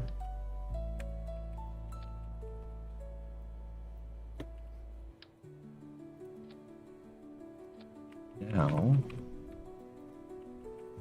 going to take this, and we're going to make one of our good old rulers here.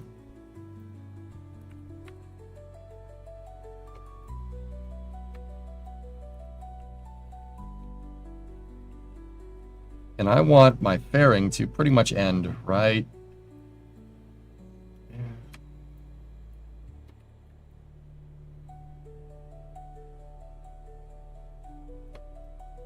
there. And then let me get one more ruler.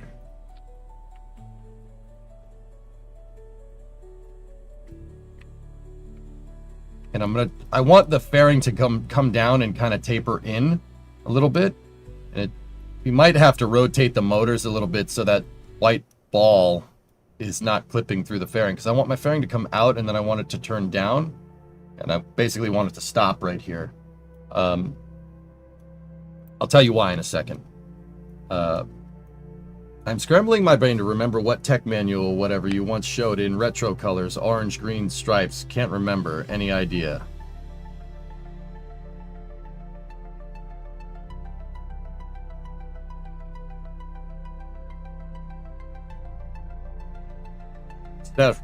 Sash, I spit out my cough drop.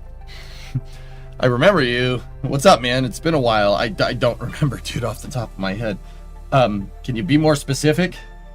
Showed in what's retro colors? What does that mean? What about an LVT-45 is the center engine surrounded by sparks? I don't like mixing motors. It gets harder to calculate delta V that way. Could be the Haynes manual, yeah, I don't know. Hey, you're supposed to attach a payload there. Hey, don't tell me what to do. I'm not gonna take that crap. That's just the Kraken, man. It's just a Kraken trying to keep you down.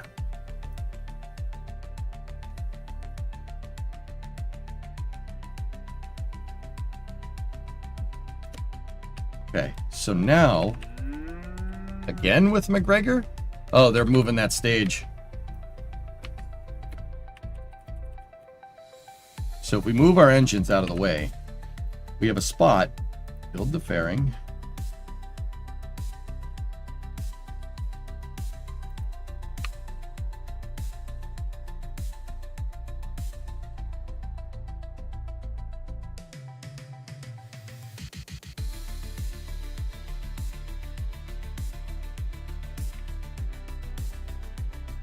We have a spot where I marked that I marked with rulers where I want these things to be. So if we move these back into position. All right, what's up with Gregor Live?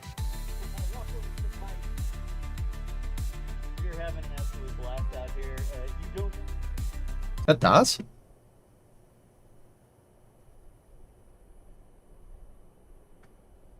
Huh. They cut him.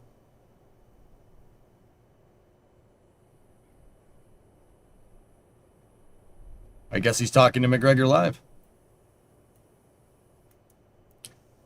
Interesting. Okay. Whatever. I heard DOS for a second. I'm like, what? Hello?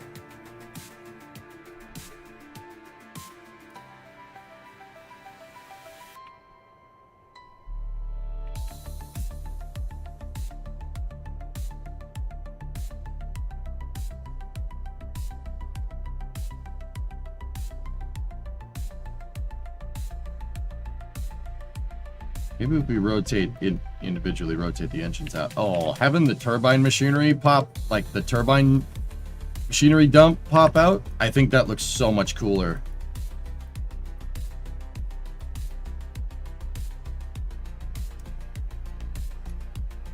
Hmm.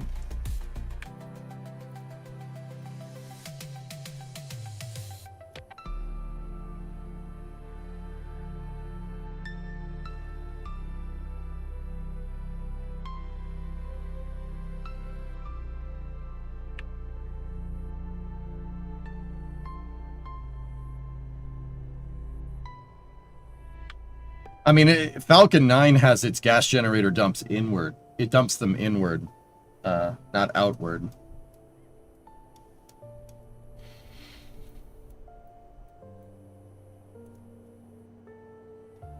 You ideally don't want to dump them into the nozzles next to you. So, like here, how does this look over here? Does that look any better? I think it looks better over there.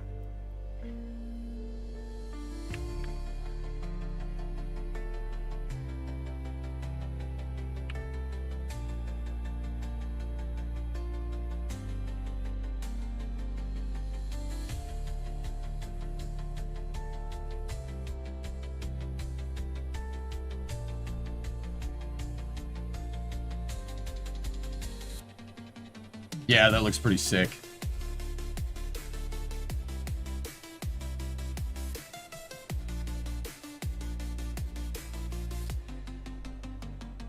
At least balance them. So you're telling me to do.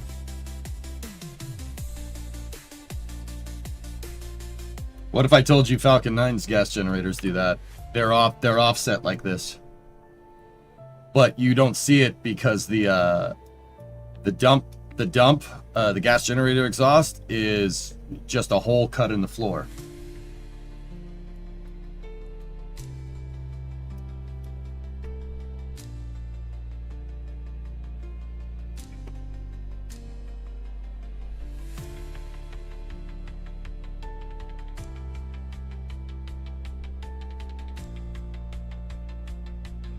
Yeah, maybe straight on looks... Yeah, we could do straight on. That's fine. I don't mind that.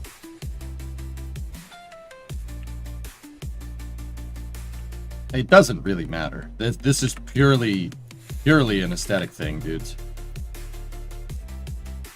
I just think that having the dump over there looks better than the ball. That just looks weird.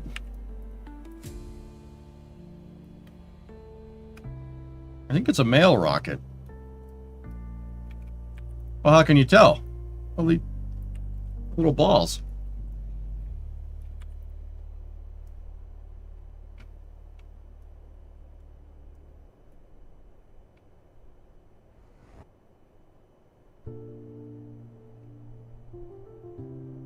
Yeah, you don't want to dangle your balls out there. That's bad. No, nobody wants that.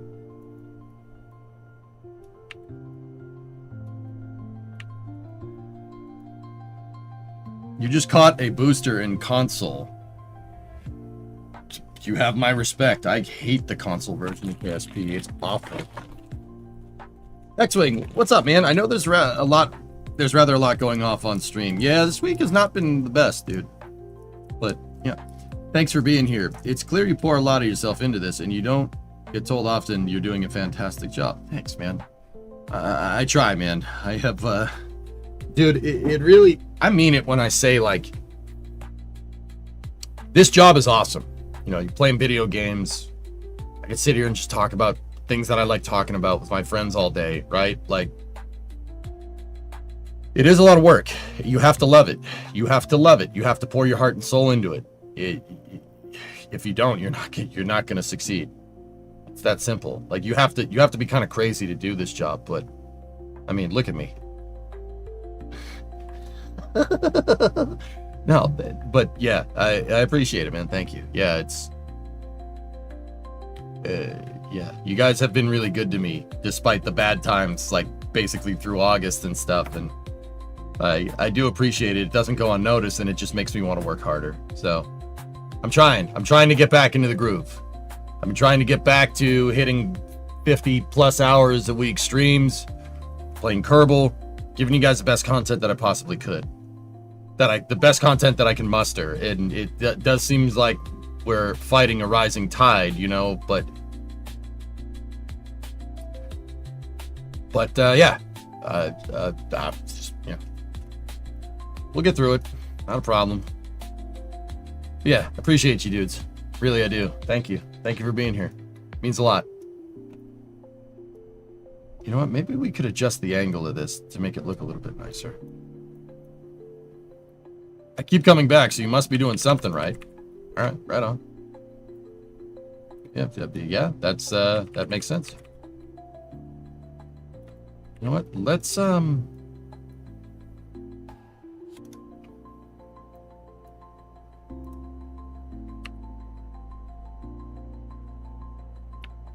Let's do something like that. Let's see how that looks.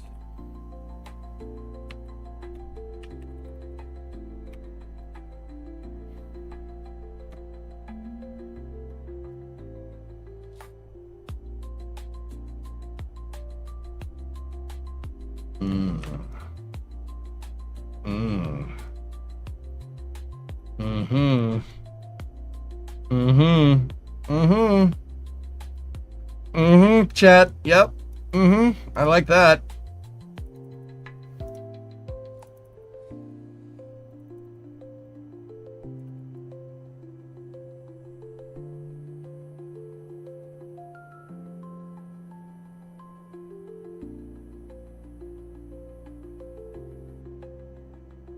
If only the fairing plate didn't bulge. Oh, don't worry about it. That's where I'm putting the hold down points. Don't worry. Don't worry. Papa EJ will make it look right. Now, I have flags in KSP, you know, and a custom flag pack, right? I have a custom flag pack in KSP that gives you numbers, letters, but it also gives you color swatches. Watch this, dudes. So we take the flat flag, right? We put it in 8 times symmetry, right? And you take it, you turn it like this. And if we do that, we snap it back into position down here. We can make a dance floor. See? They are physics-less parts, so you don't really need to worry about them too much, causing crappy fizz tick and whatnot. But look.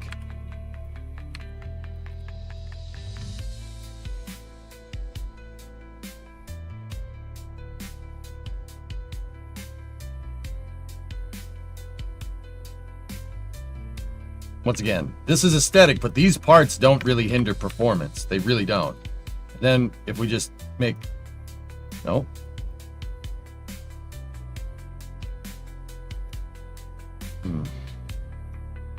We got a stop sign in the center. Do they burn from re-entry heating? No. I mean, no, not really. They can handle it.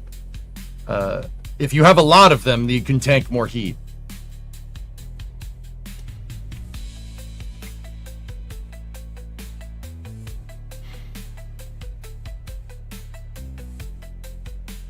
My real question is, what the hell's going on with the fairing texture right there?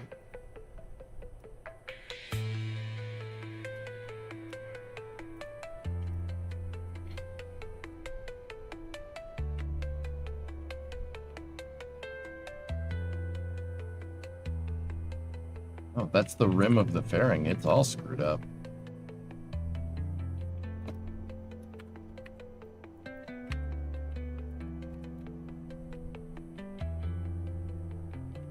Okay. I know what we need to do here.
go.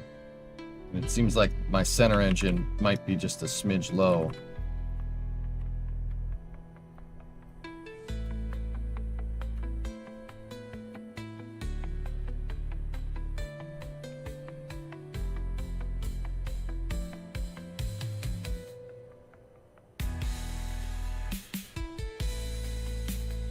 Aw, score. This is good. It doesn't look like it looks like when I redid the fairing, the ball doesn't peek out too much.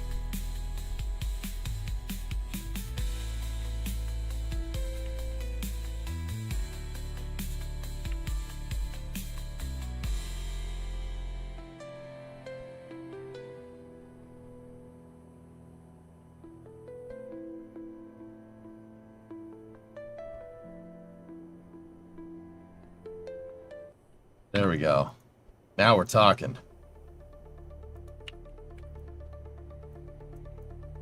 And then we offset that. Same thing in all the dumps. Nothing is dumping at a rocket engine that way. How's that, dudes? Pretty good, huh?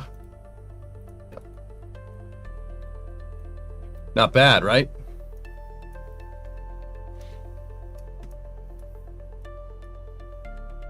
Will Battlefield 6 be added to the after hours rotation when it's out? I would like it to, yeah, sure.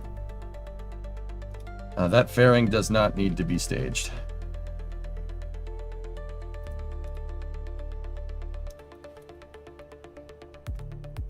I'm not liking that white stripe, dude, to be honest. Oh. Oh. It's just the texture. Look at the texture on the rim of the fairing gets all screwed up right there. Wonder why that happens. Well, I know why that happens. It's because we have an adjustable mesh in game.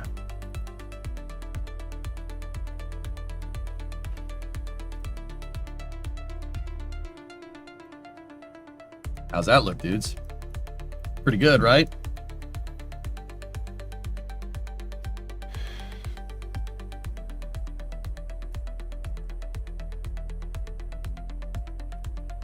Actually, if we take this thing and we set it to...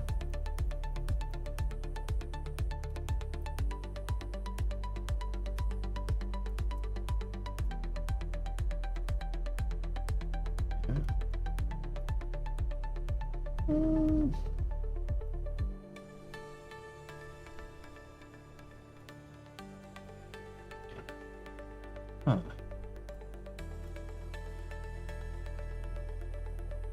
Wait, where'd all my flags go? The hell? Where'd they go?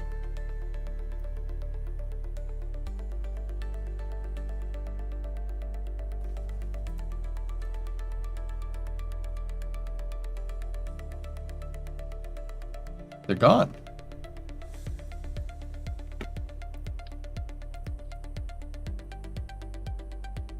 It deletes them.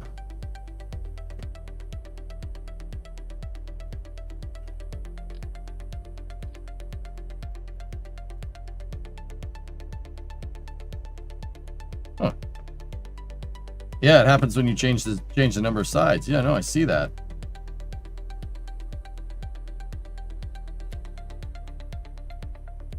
Where do the flags go? That's right, they go in the square hole.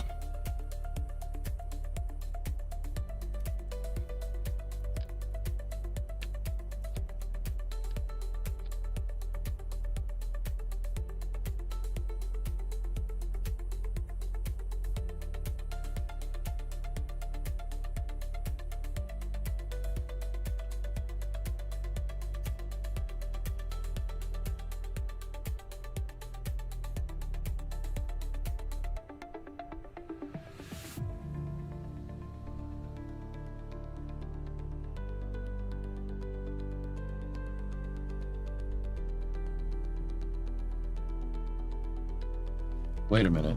You know what would be cool? Watch.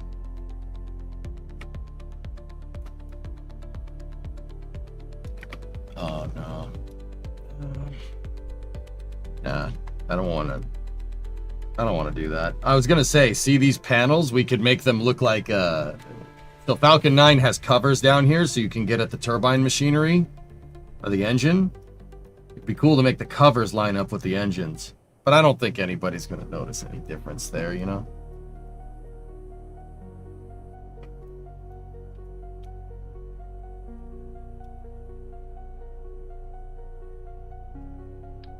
You will, Milo? All right.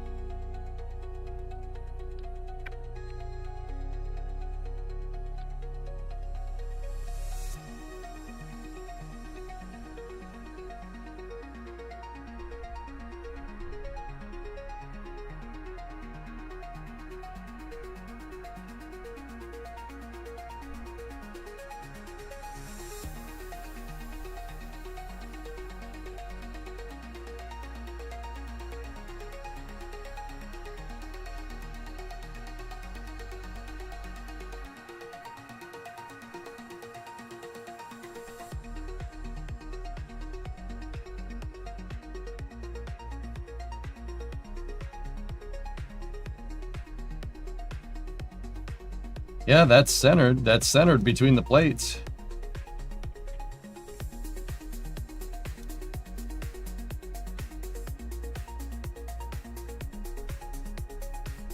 That just looks a little bit weird, that's all.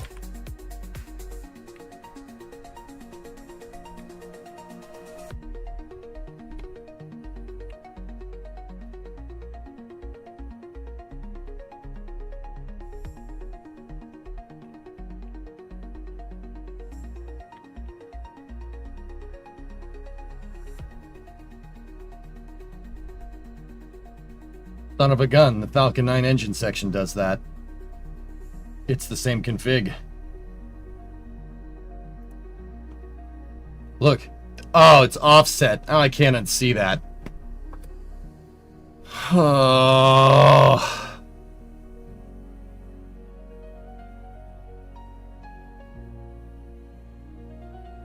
I never noticed that. It's offset. It does that. Okay. Yeah, it's got to stay like that. It's got to stay like that. We got to keep it like that. There's nothing we can do about it, dudes. It's got to be like that.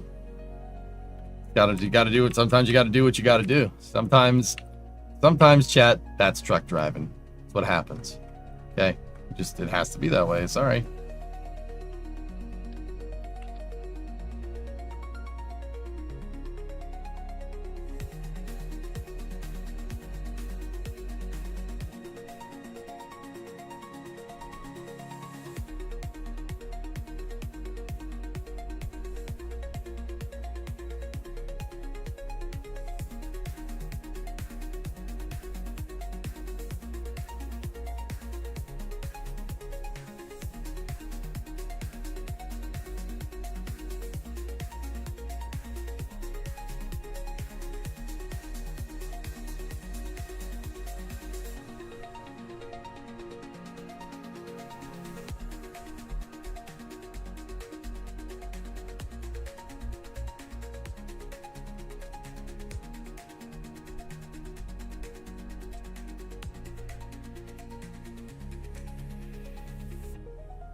Those are pretty aligned.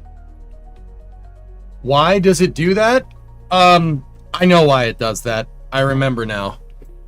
So Falcon 9's hold down points, guys, are at 12, 3, 6, and 9. They're at cardinal directions on the vehicle, right? Cardinal directions. And the way that Falcon 9's thrust structure is set up. Oh man, where's the tab? I clicked out of it. Okay. Boop, bring it back. So the way that Falcon 9's thrust structure is set up is, and look, see the turbine dumps are offset. See? They're offset. It's like, ugh. All right, the way it's set up is in the cardinal direction. See that right there? See that pin? That's the hold down point. So you have a pin like this, and then the hold down points on the pad kind of grab over it. They grab either side of the pin. So if you have your pin like this thing grabs it like that, and then it lets it go, right? That's the hold downs. There's a huge structural component that goes through here and connects into the center of the octo web. That's what this thing is called. Bottom of the Falcon 9 is called, the thrust structure is called the Octaweb. That's what SpaceX calls it. I don't know if they've changed the name. I have no clue. If you look, so that's an engine installation jig or something. That's what the Octaweb looks like. There it is. That's a super old one. That's from like Falcon 9 1.1. Very, very, very, very old Octaweb design. But if you look, 12, 3, 6, and 9, right? And this goes for all the other this goes for the other things too. There's a huge structural bulkhead here, right? A huge plate of aluminum that connects to an inner structure, right? And you have your outer ring and you have your inner ring, right? And then these bulkheads are in between. There's a couple of reasons. One, you got to disperse the load from that center engine outward, which is why these things are kind of bent upright. If you looked at this from the side, the top of these plates would go up and out because you have to transmit the load from the center engines all the way out here. Now, Falcon 9's motors mount. The way a Merlin 1D mounts is that the Merlin is built on a plate. Like there's a plate of steel, and that has the gimbal mount, and it has like the fuel line umbilicals, right? Think of it like the SQD almost, or like the booster quick disconnect. There's nine of them, so you have 1, 2, 3, 4, 5, 6, 7, 8, 9, right? And those mount on here too. That makes the engines easy to install. All the plugs and everything are on a plate, and you just got to bolt the plate in, and it plugs all the stuff in for the motor. I mean, with the exception of wires, but. So these plates mount up in here, and the reason why you have everything sectioned off, right, is because if one engine blows up, if there's a problem, the explosion gets contained. If there's any particular issue, the explosion gets contained to the outside.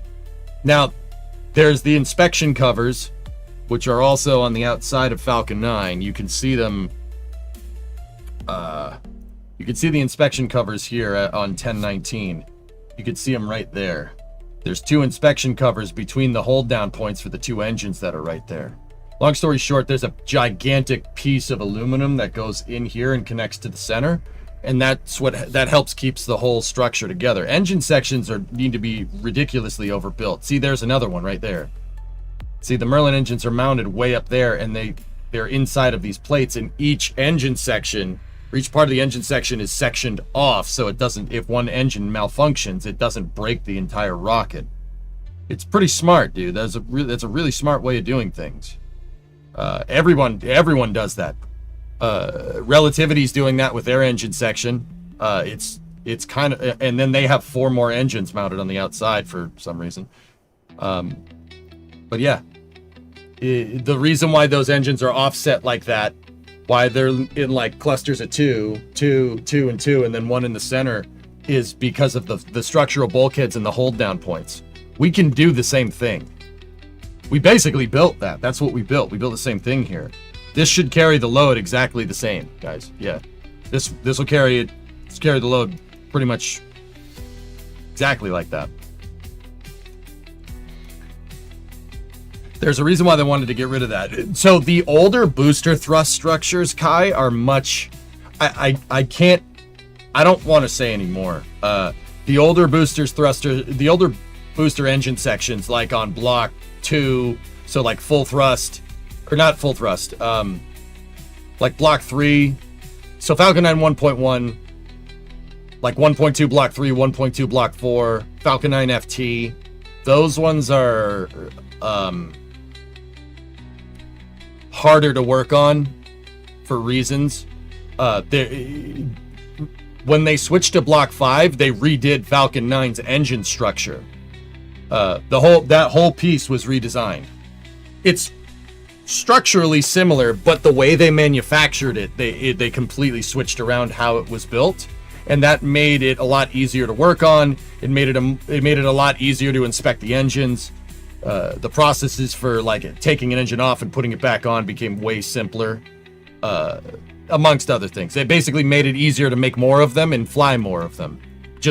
Basically exactly what they said. They switched manufacturing techniques for engine sections between Block 4 and Block 5. How do I know? When I had the privilege of going to Hawthorne, I saw an old one next to a new one. I saw things. Yeah, we saw things. Let me just put it that way.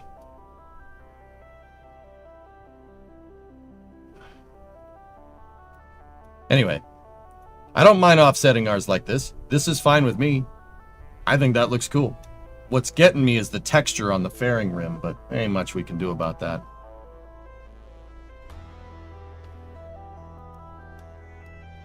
Yeah, when we were there, we weren't allowed to take any pictures. They said, keep your phone in your pocket. I'm like, okay, I can do that. Keep in mind, this was a number of years ago.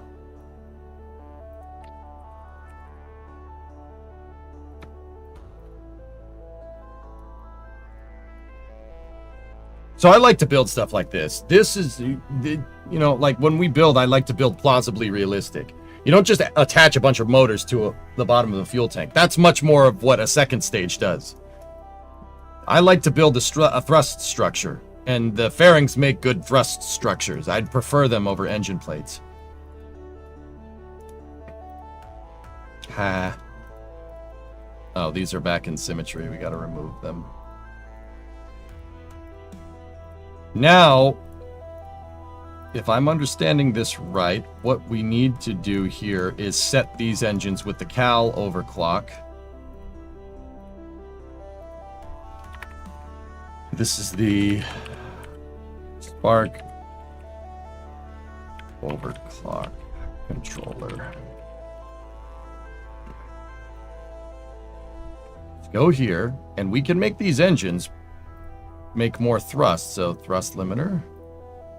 Thrust limiter. Probably should have done this in symmetry. It would have been easier, but because I could do more engines once. It's all right. This ensures that we get it perfectly right. Thrust limiter. Thrust limiter. So 1, 2, 3, 4, 5, 6, 7, 8, 9. We have all 9 engines. That's the one in the center. Let's start tweaking that one first. I want to move these curves around to get the thrust limiter to read above 100. I really want it to read about 120. 120, I think, will give us the TWR that we need.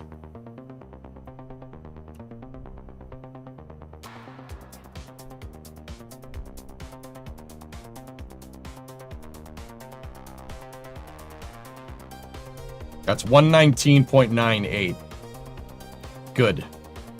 Copy that. Paste it to the other boosters, or the other rocket engines.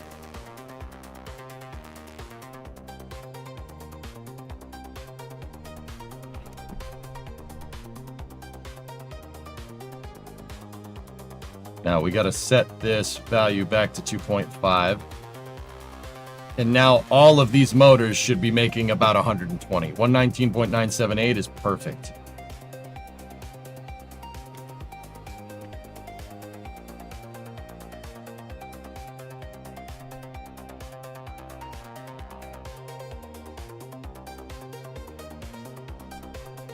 Yeah, Kuju, this is good stuff, man.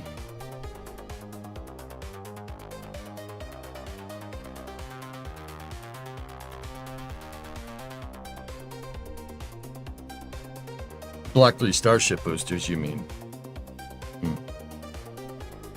If Falcon 9 is offset, does that mean Starship is too? I do not think Starship is offset. No.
Hmm.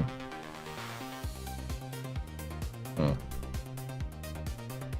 Yeah, it's just superfluous parts.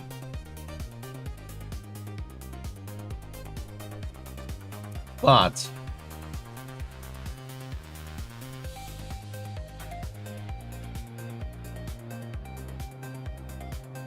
that's some heinous fairing editing, dude. That's some heinous fairing editing. Why don't you just do this? You want to make these vacuum optimized. This heinous crime.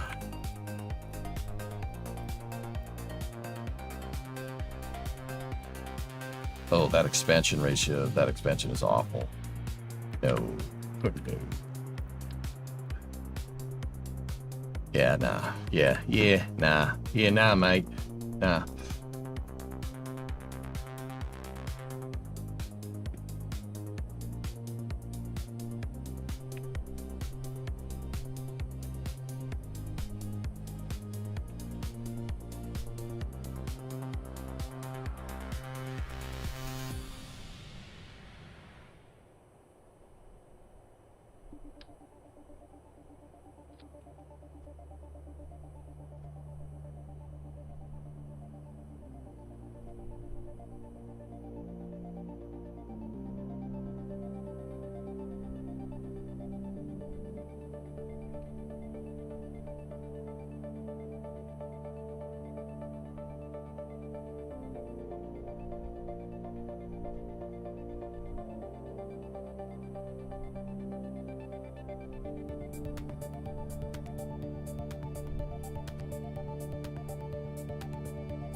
Can you make your own engines in KSP or KSA? You can mod your own engines into the game if you want.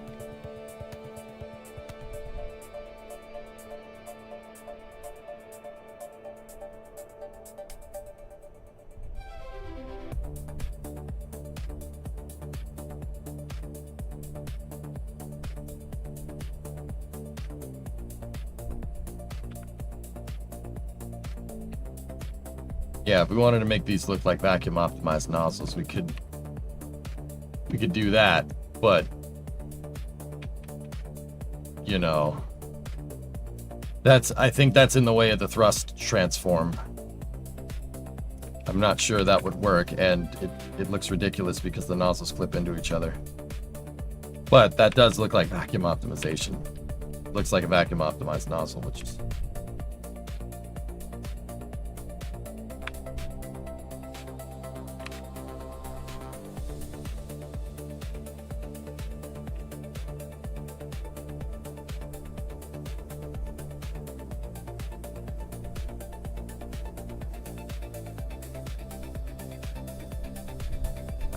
nah, let's just keep it the way it is.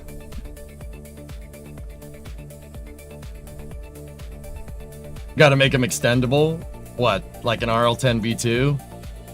All right, let's mess with this. We need 2 rhinos. We need a good mount for 2 rhinos. These cones should probably do us right, but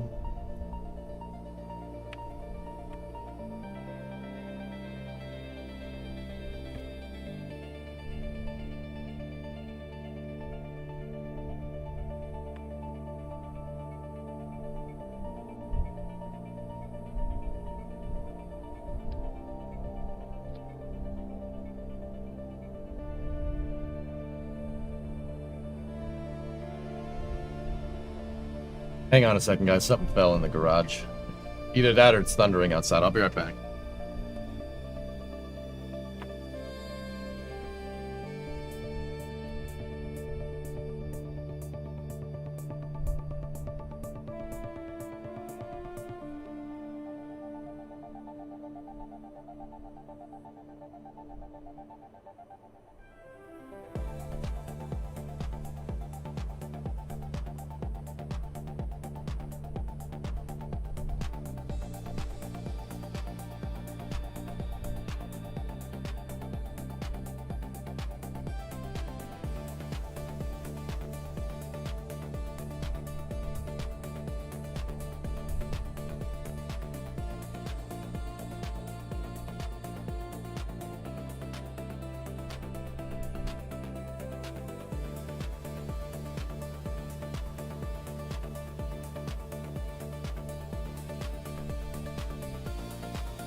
Huh.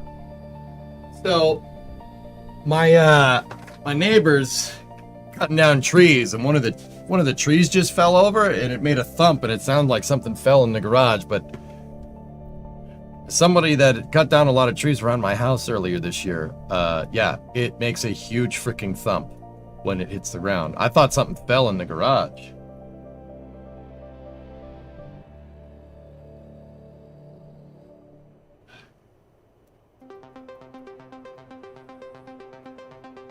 It makes up like a big old thump.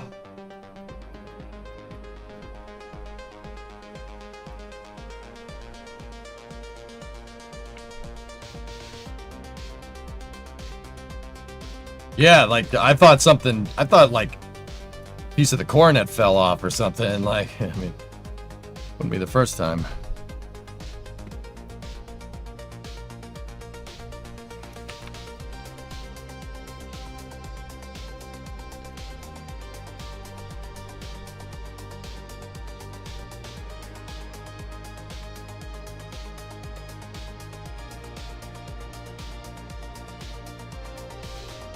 What if you used the smaller monoprop balls on the second stage instead of the big one?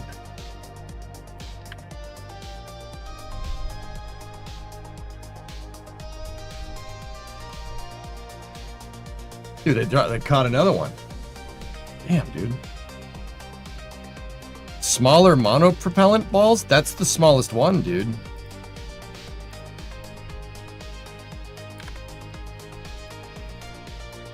Yeah, how rude. Yeah, what are you doing? Yeah, this is a tiny rocket, dude. It's not, I mean, like, remember, Prometheus took up the entire VAB. This thing is a little guy. Him too afraid to get out. He's just a little guy. Why are they detreeing? Because they don't want trees? I don't know, man. If you heard it, then did it really fall over?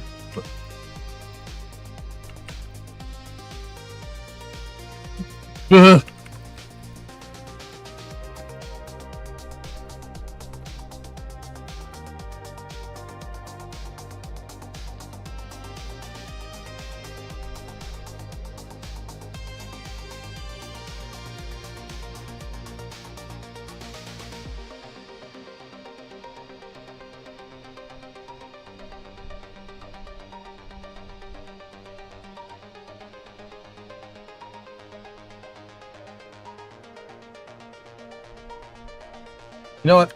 I liked what we had here.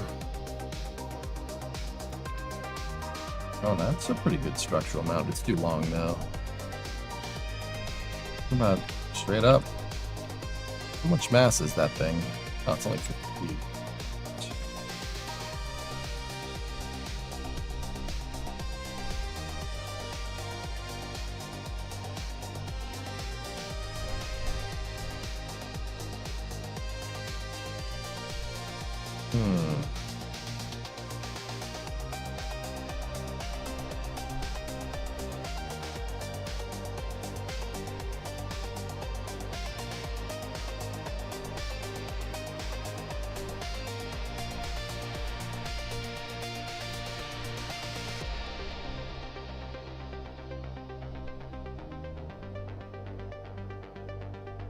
Put that part that goes on the 2.5 meter capsule in there. Oh, the shroud.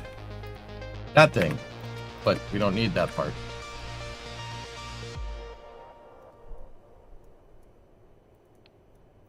We're gonna need to mount it on something.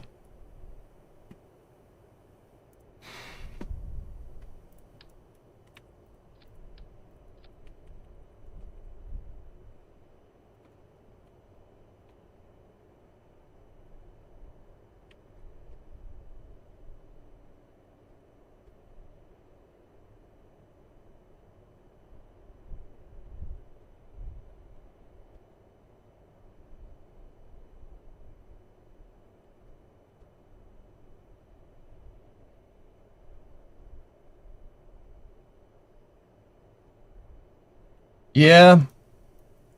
Yeah, I like it.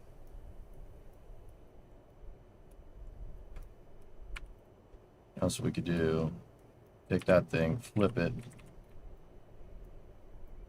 put that thing right there. Take this thing, flip it around, have it inside. Move it forward.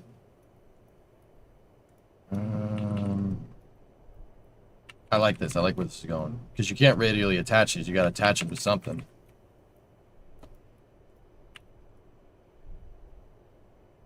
Now we're talking. Good call, RJ. Yeah, that's good, man. I like it.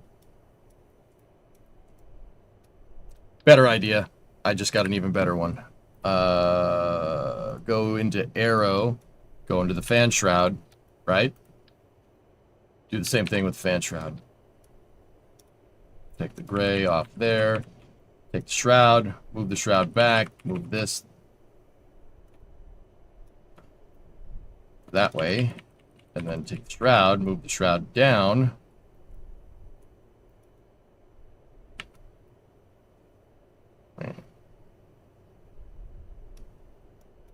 Did you say that attaching it radially would cause the arrow to be messed up?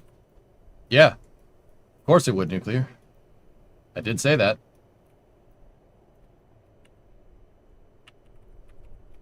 That's why it's inside of a fairing, dude. I don't make interstage fairings just because, you know, it looks cool. I make them so it occludes everything that's sitting in between the stages. So you could put stuff in your interstage and the game understands that, like all the docking ports and stuff and the avionics, it understands that it's occluded.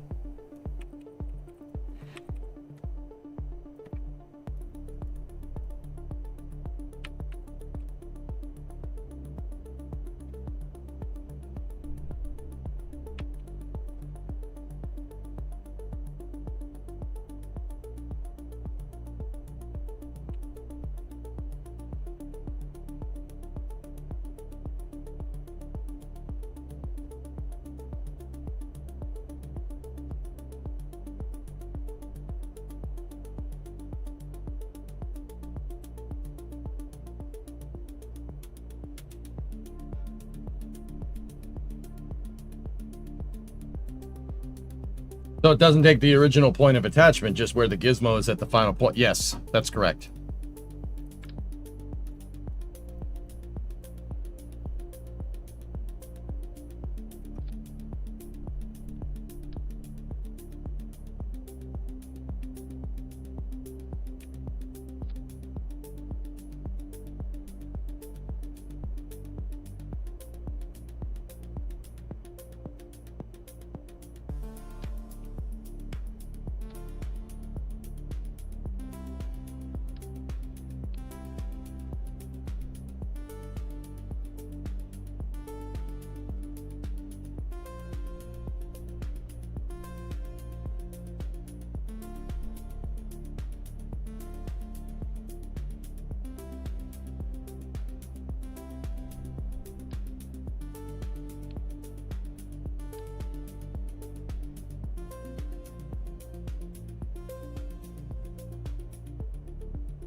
There. I want both of the engines attached to the shroud. Or attached to the aero shroud, not the module, service module thing. Again, they're moving that second stage around.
The balls are not synchronous in this motor. Who did that?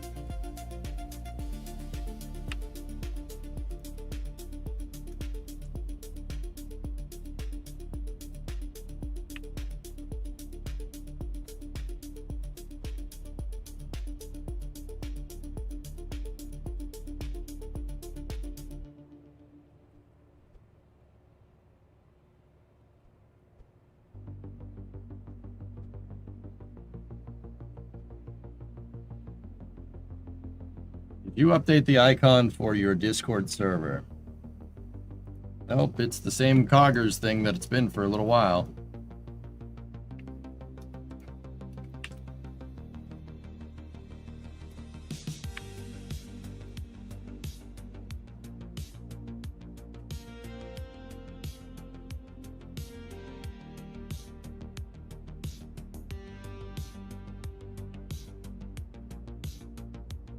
Look, it's perfectly fine if they're not symmetrical. Yeah, one's kind of hanging more than the other. Like, seriously, look.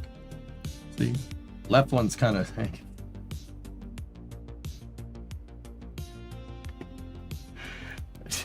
It is.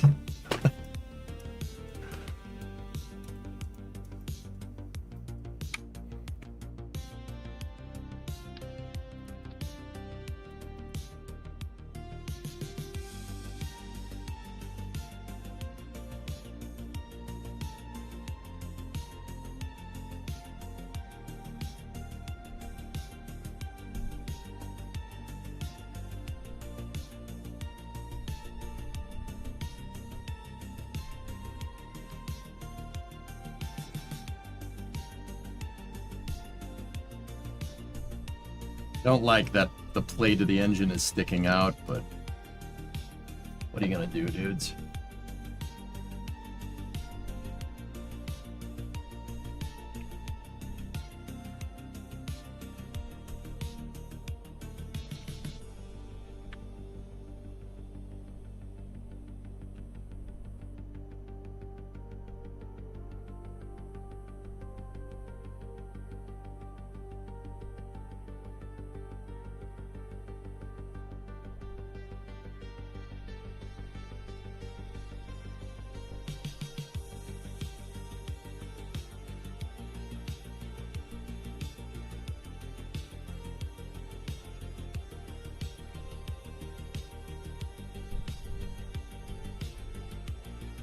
RCS balls to each side and hide that.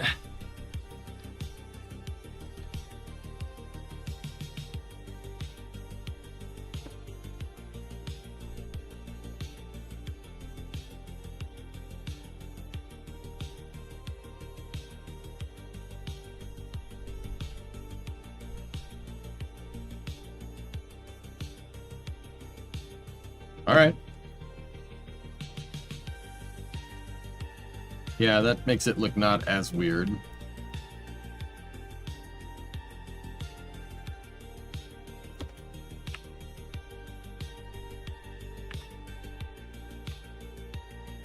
So, fellas, I'm not gonna lie, this is purely aesthetic at this point. I'm just messing around with this, trying to make it look good. I mean, you gotta stare at the butt end of this stage all day when it's up in space, so, you know, you might as well.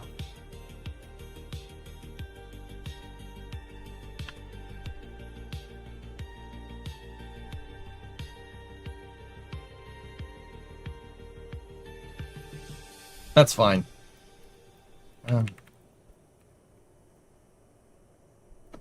Just a little bit.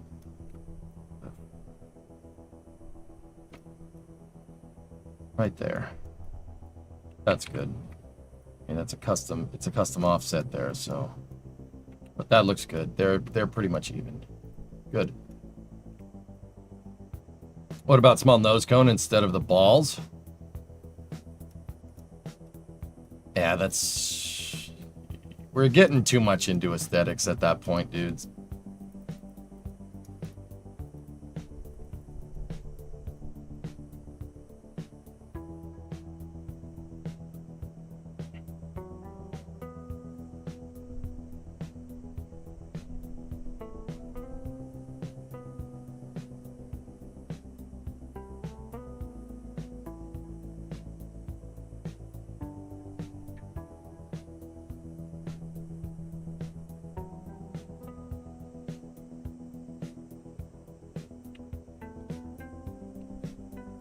Now we can shorten our inner stage.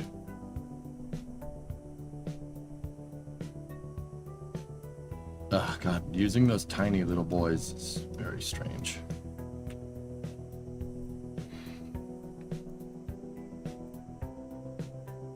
But yeah, we can do the same technique that we did.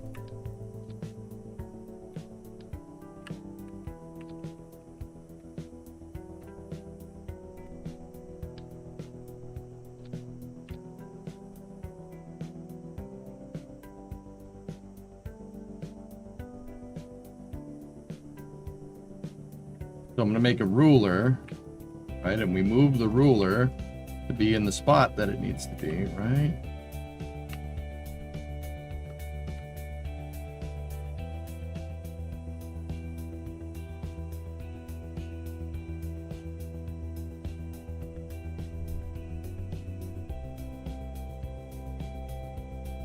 There. And then you take the entire fairing, move the whole thing back with the ruler, and this gives you the spot where you should complete your fairing.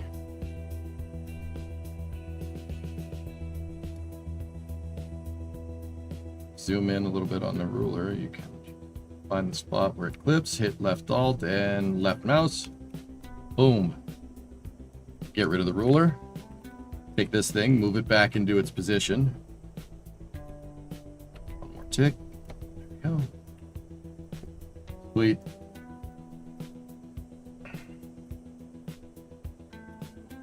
There you go. Not bad, dudes. Not bad. Pretty good. I would like to automate this thing, but yeah, a little, you know, gonna have to figure out how to do that.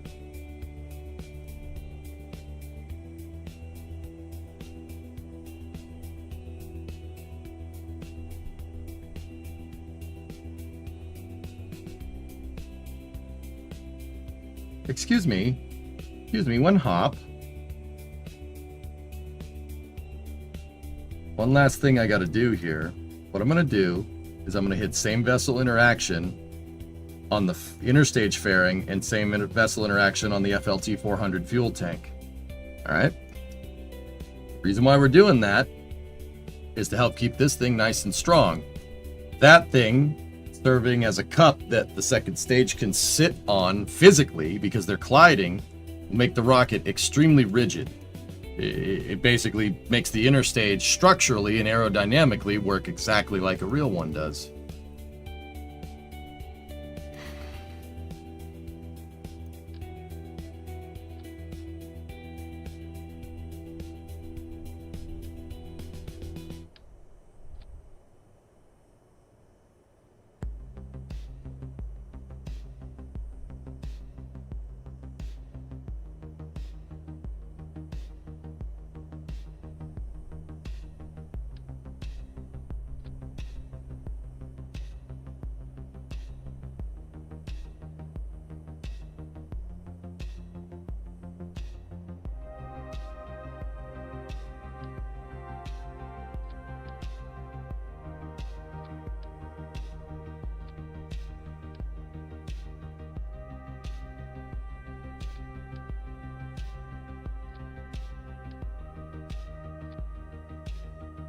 Oh, I'm not sticker bombing the rocket, don't worry.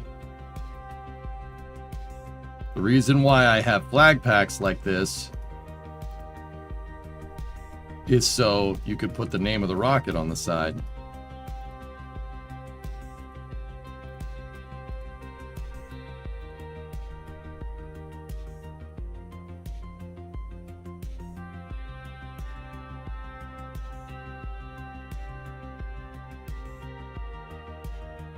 This is why I love this flag pack.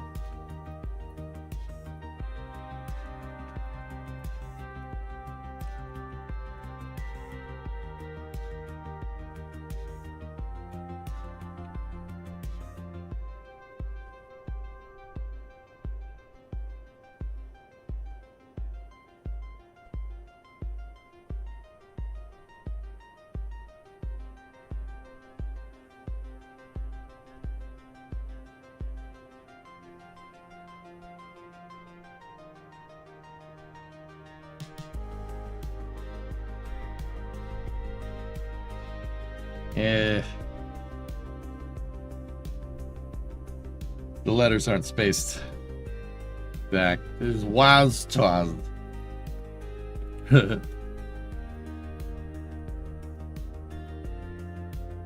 Well, of course not.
Didn't take that one out of sim.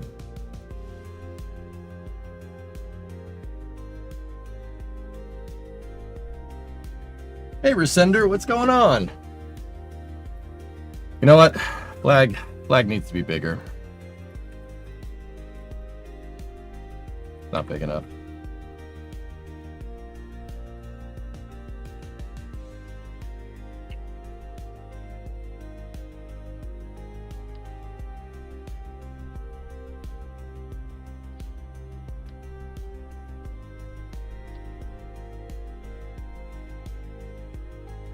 Actually, you know what? I like that size. That size with that logo. Very nice. Very nice. Very respectful.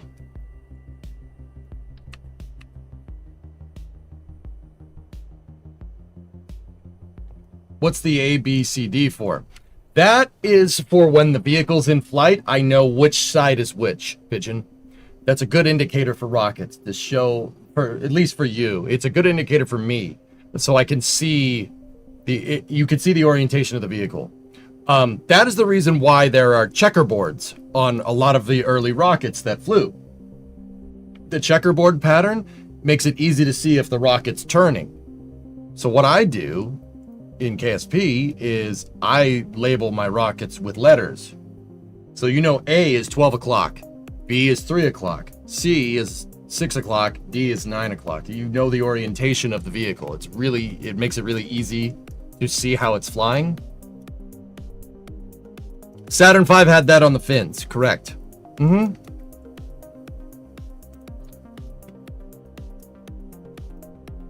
know what? I don't have the spacing on the letters right, so let's just get rid of that for a second. And the other thing that I like doing on the stage here is A.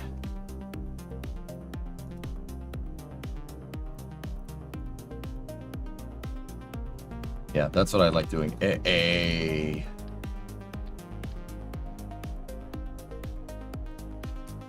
Serial number. In mission mode, we serialized all of our components. So I know stage 1, stage 1 serial number 1, stage 2 serial number 2. It was a real cool thing to see because you could keep track of it. Like in mission mode, I had a stage that moved multiple upper stages into space. So I had like stage serial number 17 for like my Freedom rocket moving upper stage like 45 or something. It was cool to see because you could see I serialized all my components so viewers could see what components I reused.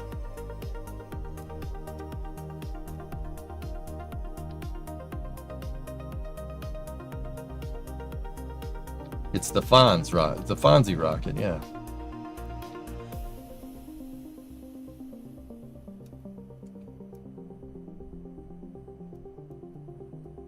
How's that, dudes? She's a beast. No, not Fozzie, the Fonzie. Not Waka Waka. Hey. Okay, so now we need hold down points. Hold up.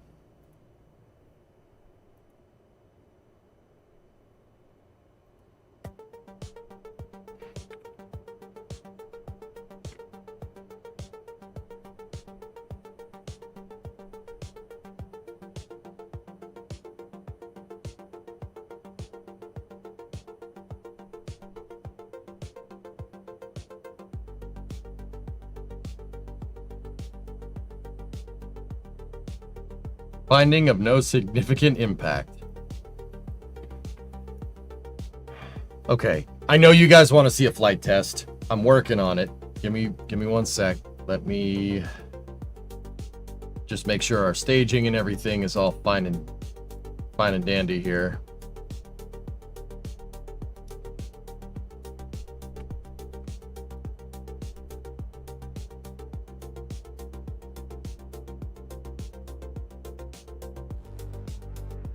Good. The other cool thing that I did on my rockets once upon a time is I took these things, right? We took the flags and I set the flags to a super dark color. Actually, we could set them to, I used the gray swatch, dark gray swatch.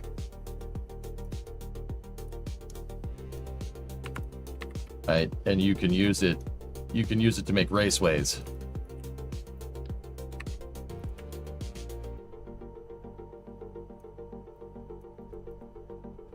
You can use it to make it look like your vehicle has wire harnesses going up and down it.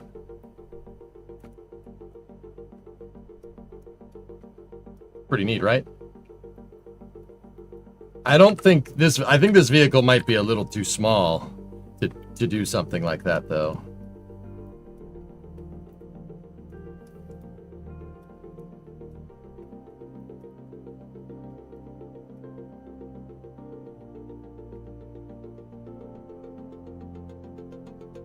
All right, I know you guys want to see her fly, so here's what we'll do. Now, once again, I normally wouldn't do this. You know, if we were playing mission mode or something, I wouldn't do it.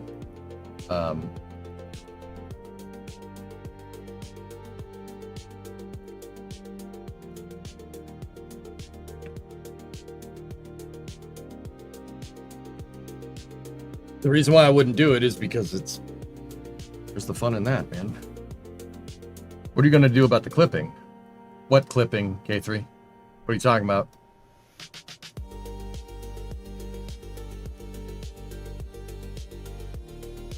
The tanks?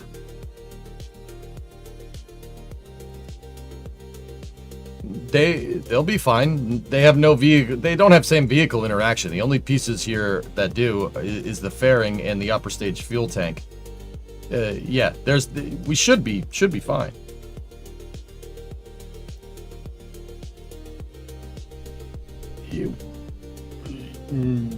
J-Speed, if it really is that much of a bother,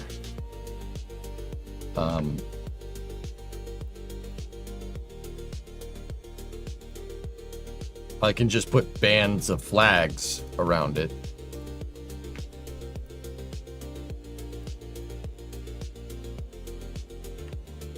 Because that's got to stay like that. It absolute snapped, or else it's not going to work.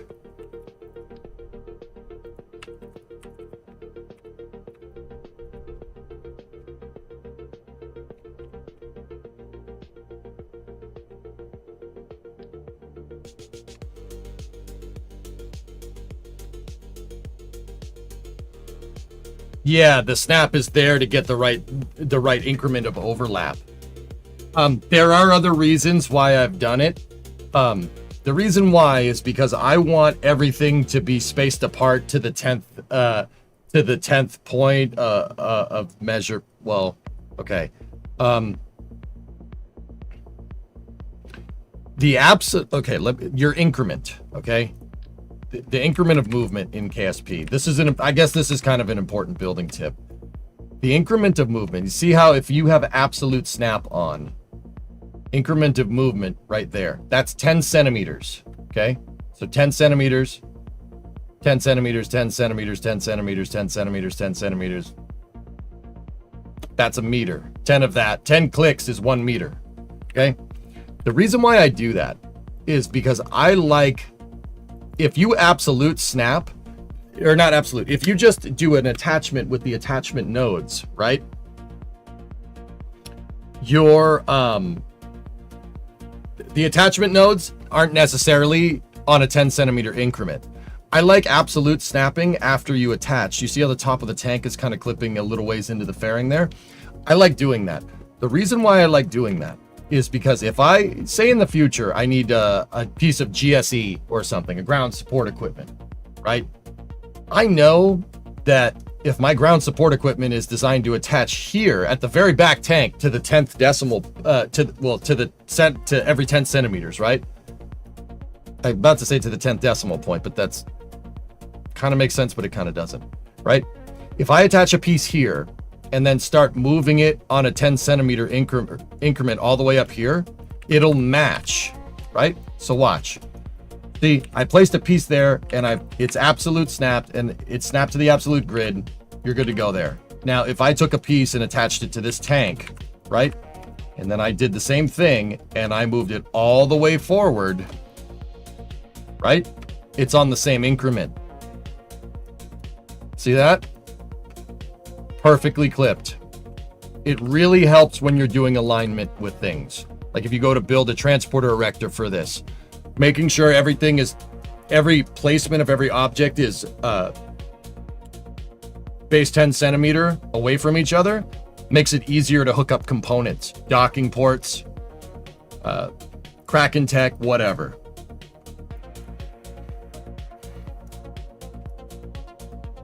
Is this wonton? Yes. Yeah. So I really, hey man, we're using the metric system here. I'm going to abuse the metric system. If I have to use it, we're going to abuse the hell out of that system. Damn. It would be cool if you could set your increment. You know, a channel box up here where you could set editor increment would be really cool because then we wouldn't be necessarily burdened by that. Sorry if I missed it, but I gotta go. We plan to light this candle soon. Yeah, sure, man.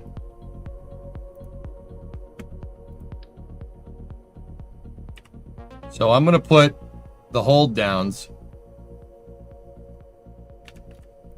on my hold downs and consider this a structural test as well.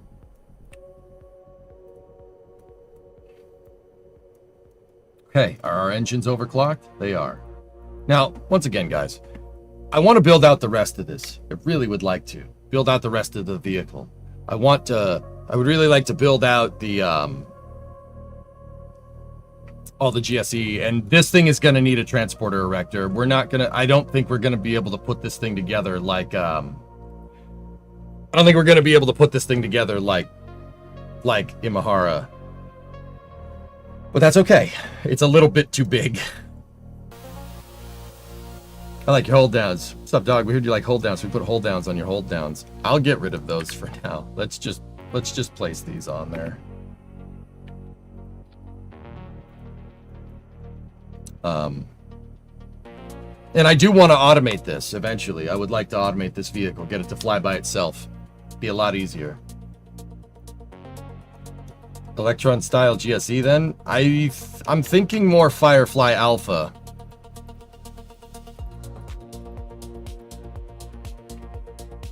Alpha would probably is more suited for application here.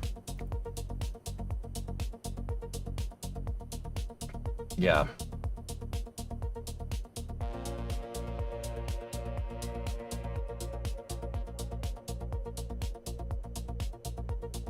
However more complicated that might be.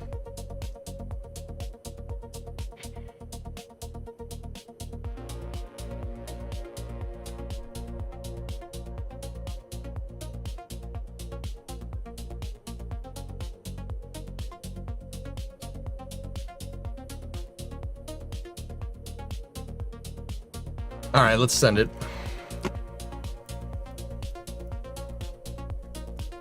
Can I?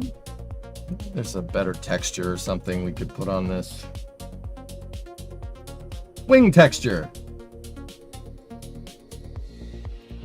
Yeah, baby.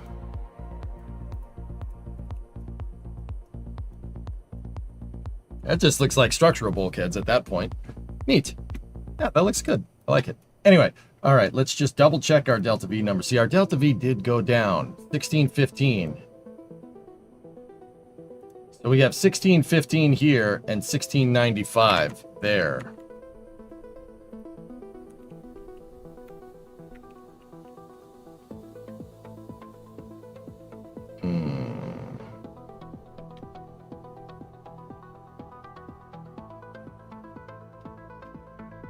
It's an overclocking bug. We might need to do the delta V out manually, guys. All right, let's get the math out. Let's figure first stage delta V here. Yeah, the overclocking does screw you up. All right, so we know we have the TWR, so we don't need to mess with that. So let's figure out the delta V formula for what we're using here. So what is our engine, the spark engine's specific impulse at sea level? So it's 265. All right, 265 times 9.81, right? Then we need natural log, and then we need M1. So what's our full mass right now? M1 is initial mass. So 21.61. 21.61 divided by, now we need to figure out what our stage delta V here is with the first stage. Well, all right, let's get total delta V. That's fine. So 961. So 9.61. All right, so we have that formula up there. Let's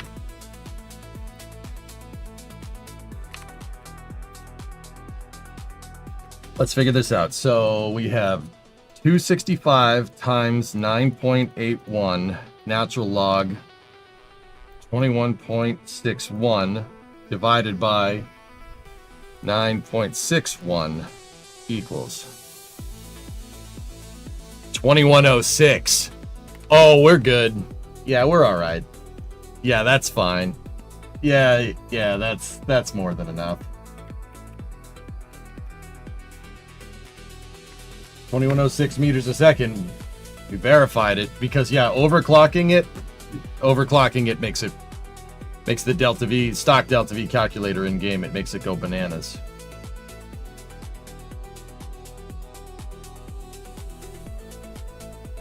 Good. And now we didn't overclock the second stage engine, so if we go vacuum, right, 1695, right? So let's, no, not that calculator. 2106 plus 1695. 38. Oh, we have enough. Now, the real key, what we got to figure out here is where do we shut off our first stage? Because our first stage is gonna need extra fuel to get us there, right? But on this flight, I think we'll just do a straight ascent. Figuring that out is for future flights. Once again, we're not going to reuse this stage. You know, I'll keep this stage marked serial number 01 because we're just launching it, but we should have the delta V. We did the calculations out. We should have the TWR to make this work. You probably don't want to separate the payload inside of the payload fairing before the payload fairing jettisons. So there we go. Move wonton over into the VAB.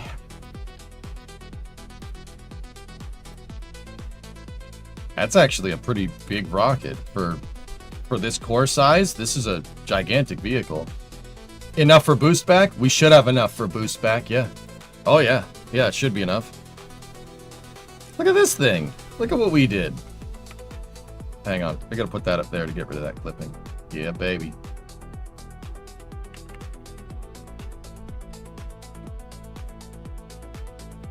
Looks so goofy. All right, ready? We have 2 tons of payload up top. Let's roll. You guys wanted a test flight. Once again, I usually wouldn't do this way. We would build the pad for it and then launch it.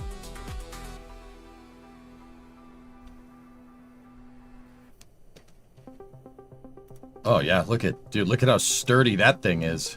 Stiff as a board. She ain't moving around at all. Excellent. Hey, you gotta fill the first stage up with fuel, idiot. Yeah, that'd probably be a good idea.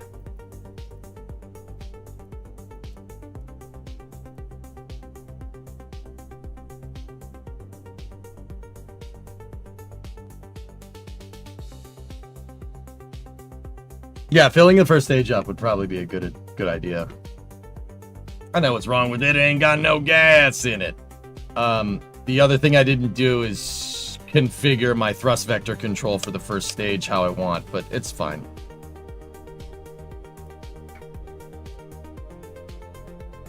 All right, here we go.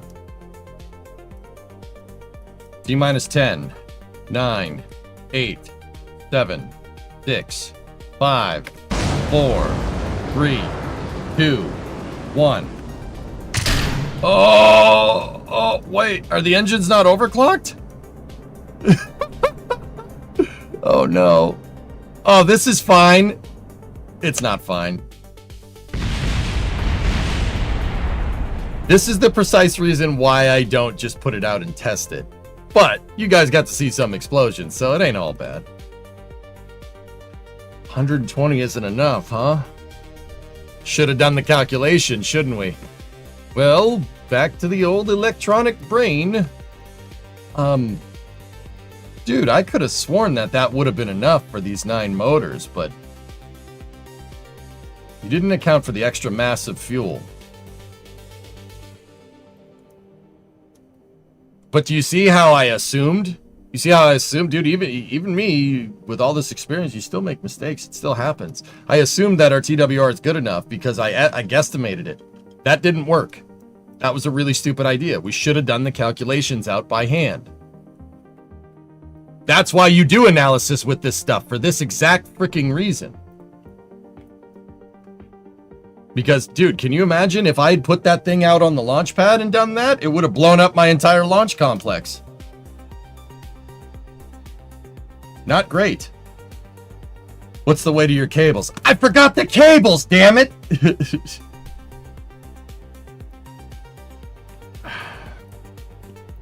Okay, let's sit and tweak the curve a little bit. Where are we at right now? 119.98, huh? That was close, but it wasn't enough. These motors got to be... All right, I'll put them at 175. Which is getting a little bit absurd. But I think 175 is overkill. It's hard to do the calculations out because I don't know how much that motor is going to make. I can't see the... Like, we can't see, like, oh, your thrust output now is going to be this much. We can't see it.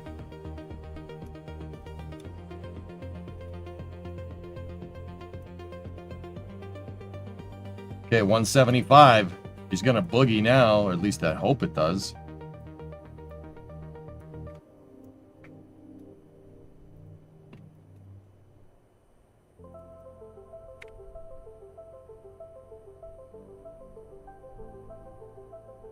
The mass you were using was with the first stage unfueled.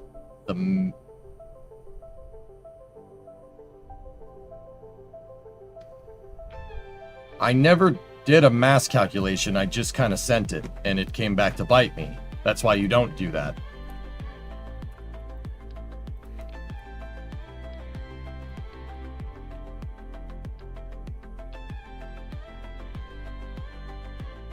Okay. We kicked up the tune on those motors down there.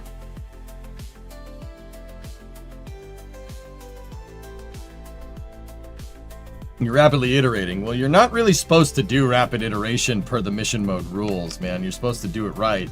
But mission mode is very much more waterfall stuff. I haven't tried to do rapid iteration in it.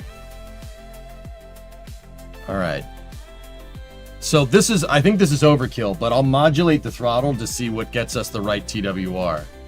T minus 10, 9, 8, 7, 6, 5, 4, 3, 2, 1. Here we go.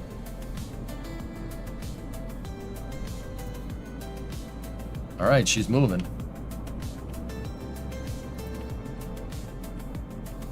Oh, program. Man, this thing makes no noise. All right, pitching over.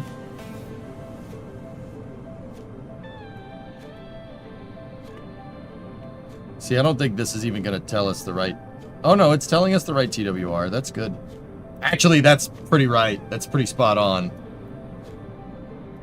Look at it. Look at it go. Look at the little baby rocket. It's very quiet. Yeah. It's a very quiet rocket. It's very hush-hush. Actually, if anything, we might need a little bit more with this thing. Do you have a plume mod? I have waterfall.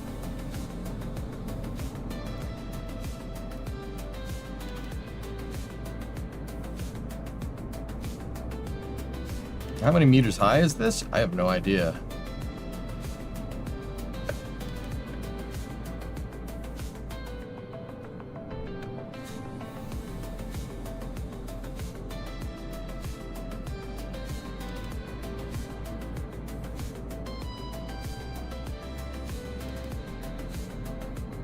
Will you be on Flame Trench later? Yes. Almost the size of Falcon 9? Not even close.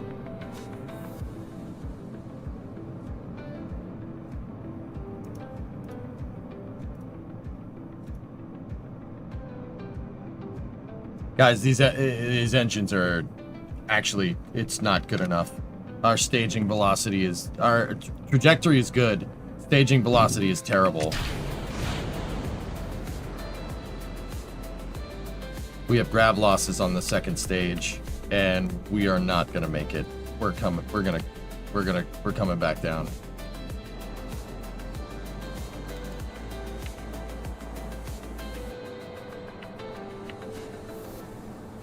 She needs more kick than that. These engines are gonna have to be 200% rated.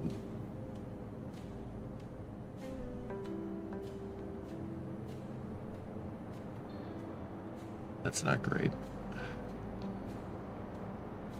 Yeah, she's coming back down. Let's just make sure payload fairing SEP works.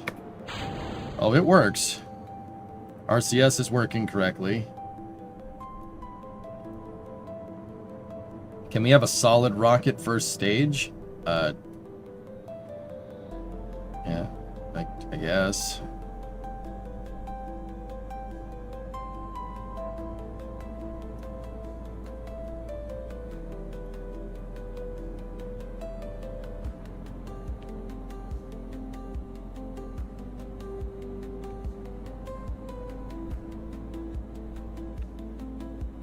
Alright. I saw what I wanted to see. Okay.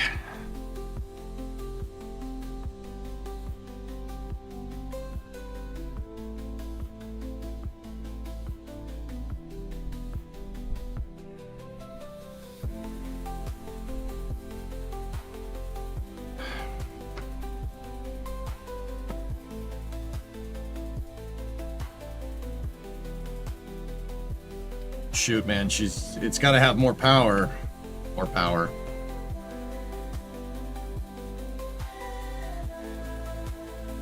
Wait a minute. 75.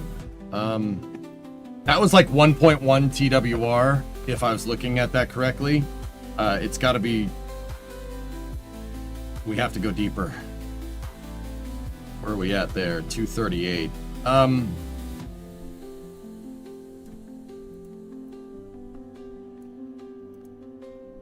77.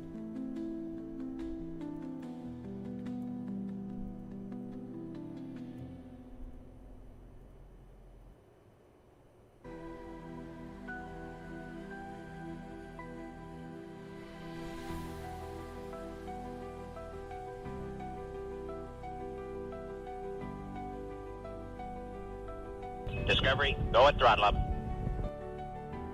That one would be at 204. All right, let's try that.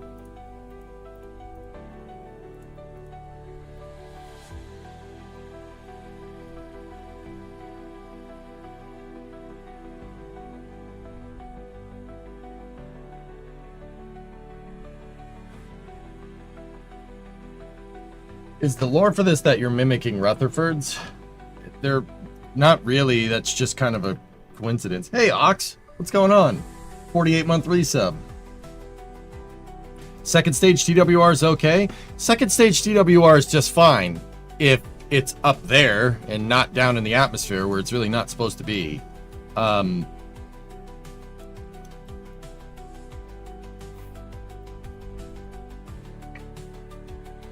Yeah, I think, like I said, it's just the extra monoprop tank and everything. That all that mass added up. Didn't get us really what we wanted. But that's okay. This is why, yeah. I mean, like I said, I would have done way more analysis on this. I said this before it tipped over and crashed. I would have done way more analysis. I wouldn't have sent it. I knew it wasn't going to work. We only did one of multiple calculations to get this thing working correctly. All right, so we can do flight test 3, so to speak, but it was funny. That's why I did it.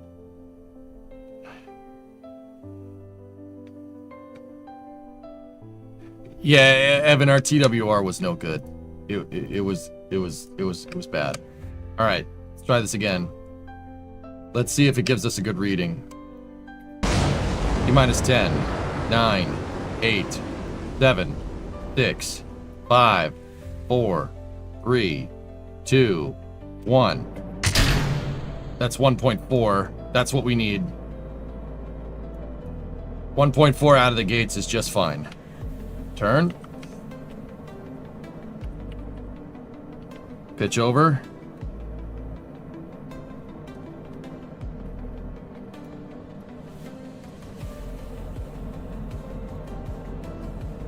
Man, those engines. I hope they don't, like, explode or something. Because, yeah, putting that much thrust through these things could have other problems. You could have other issues. We have way too sensitive a control system. I don't like that. We gotta remove some of the thrust vector components on some of these. Throttling back for max Q.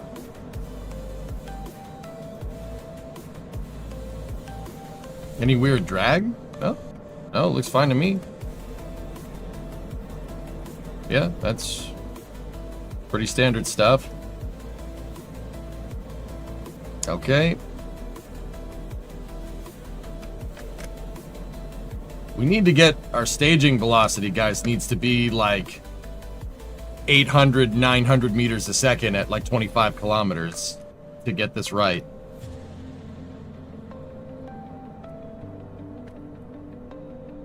We are not... Why are we taking such a hit here?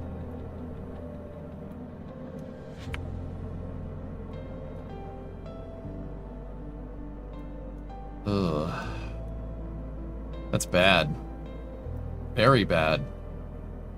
We might need to brute force it through max Q with this design. This is no good. This is really bad. Staging 400. Yeah, see, that's awful. Just terrible. I throttled back for max Q that time. Let's just do it again. I'll brute force us right through.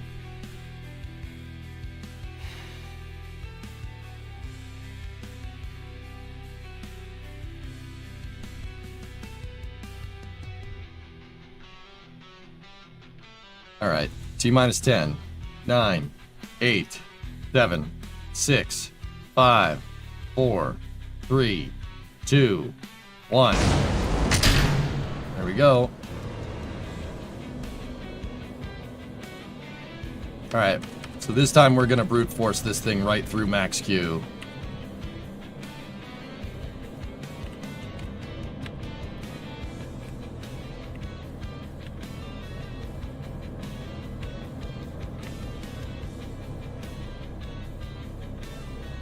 Our burn time short? It shouldn't be. We just did the calculation for the amount of delta V we have.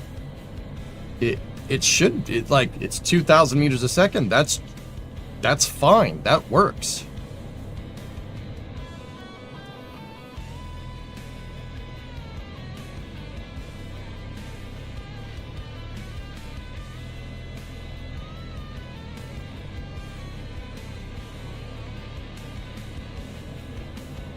We didn't need to throttle back. Our dynamic pressure is staying right around at 11.5 kilopascals. It's going up a little bit.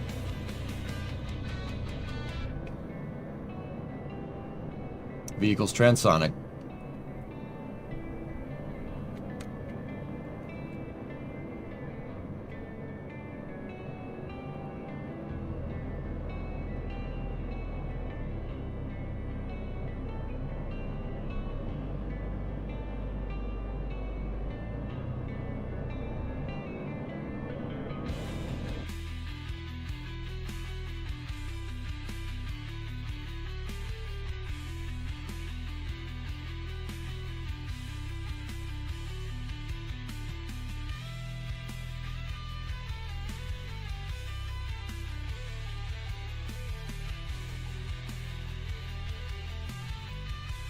Our total drag is 218 kilonewtons. The fairing in the back is absolutely obliterating the aerodynamics for this. That means 2/3 of our thrust right now is being used to just counteract the drag made from the back of this? Question? Hello?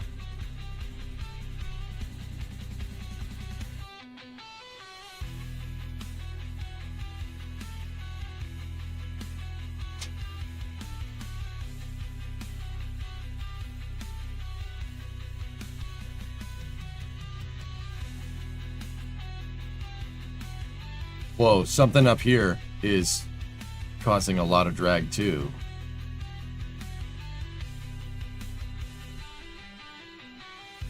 Oh, you gotta be kidding me. It's not occluding it. Oh, frick you. That's inside of the fairing, you piece of crap. That damn adapter. Look at that, man. Where's that drag coming from? It's that, dude. Yeah. The back fairing. It's the way this thing is propagating aero is not right.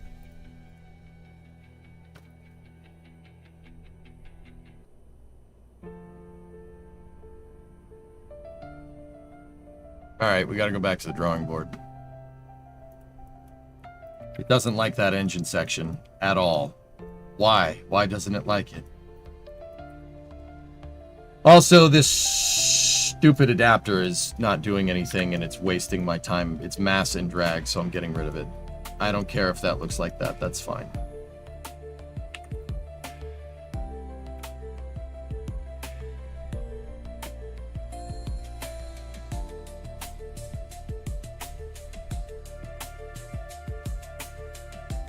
And I'm also taking an RCS ball out of the design. We do not need that much. There. Cool.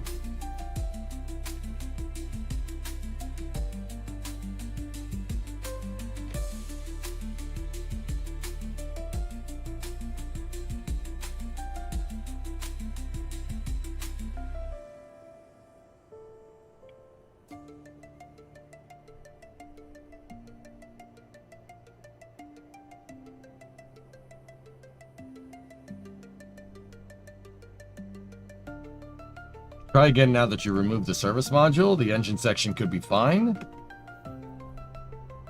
No. What? I mean, I'm trying to think what causes this. The color palette vibe of that vintage document was like this.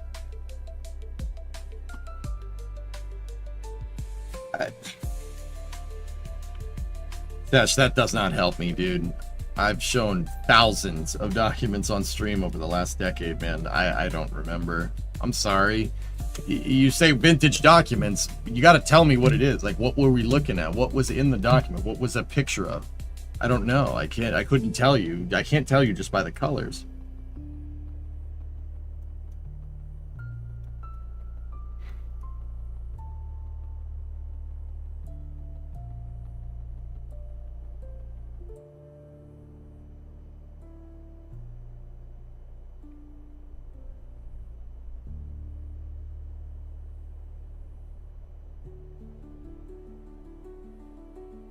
No problem. Thanks anyway. If you give me a little bit more than the the colors from it, I might be able to help, dude. Like, what was it about? I don't know, dude.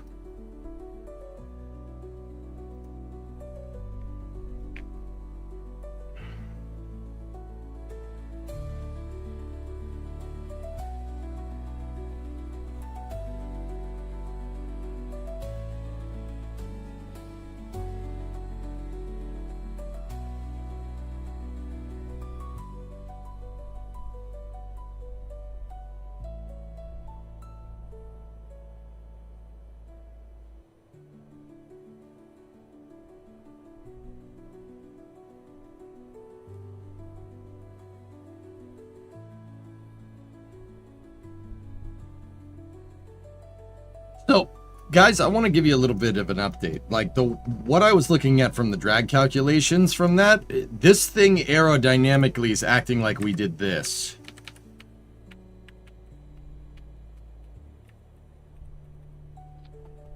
That is the way the rocket is acting aerodynamically right now.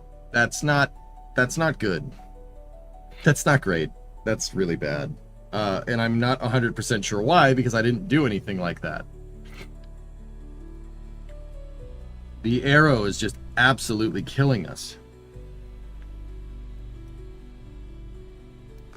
I mean, it's a backwards facing fairing, and are the fairings closed? It is open-ended, Aqualux, yeah. Maybe we should close it. Yeah, I alt-closed the engine section. That's worked for me in the past, dudes. It worked on Imahara just fine. We didn't have this problem. Well,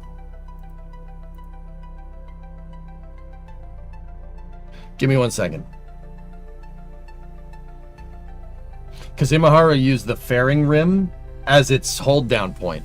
Yeah, I'll show you. The way this thing integrated to the pad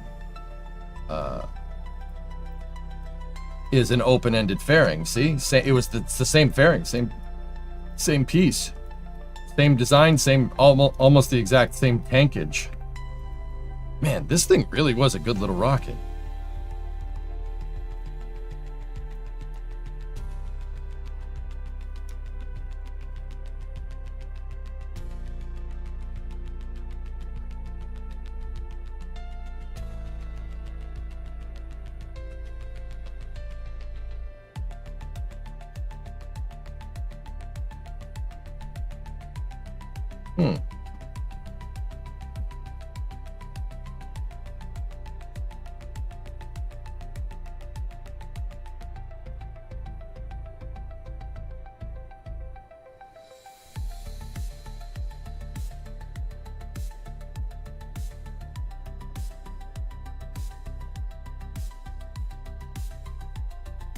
Top notes from the cubic occ tags.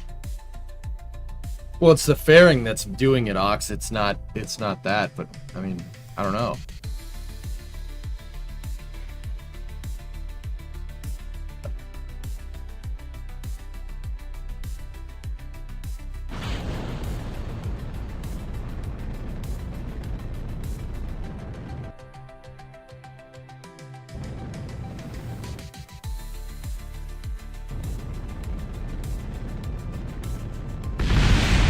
Nice.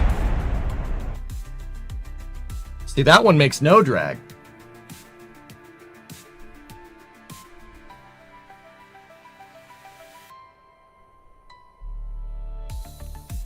Like here, let me select the back tank.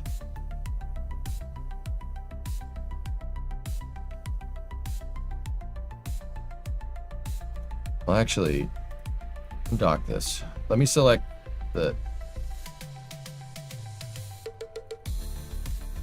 Alright, let me just put infinite fuel on. Aerodynamically, I want to see what that tank, I want to see what that thing's doing, I want to see what the engine's doing, and I want to see what the docking port is doing aerodynamically. Alright, cool. Fire the engine.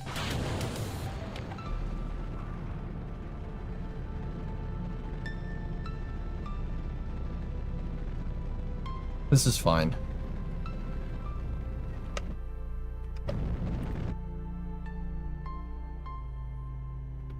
Yeah, see, this is what I expected the fairing to be doing.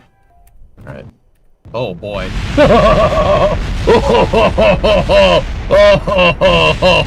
That was awesome.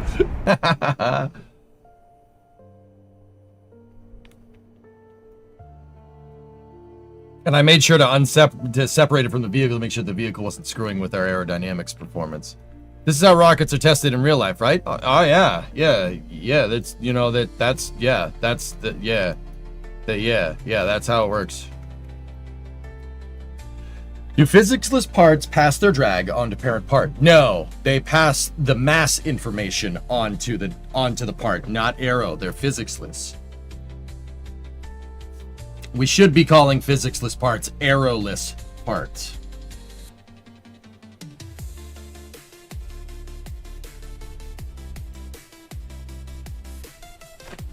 Let me check something real quick.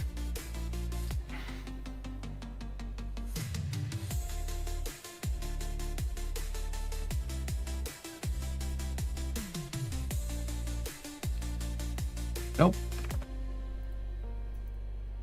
I wanted to see if the fairing was attached to like the rim of the rocket engine. Nope, it's not.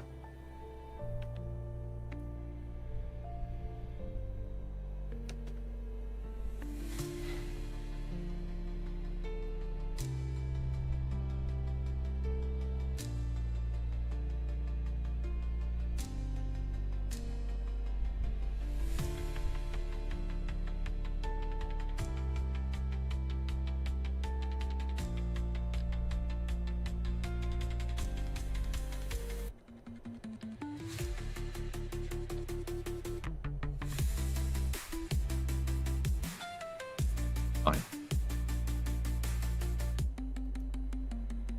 It's fine.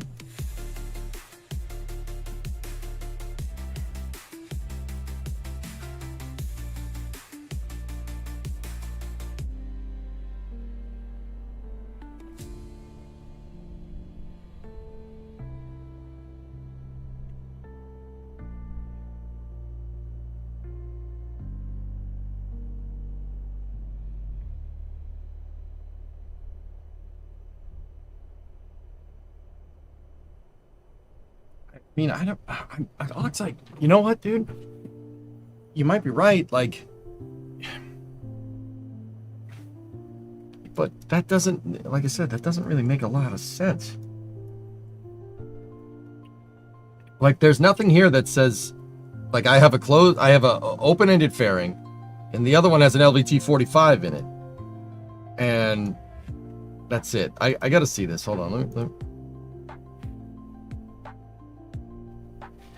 Your engine center of mass is outside of the fairing. I don't know. I don't think so. We can test it.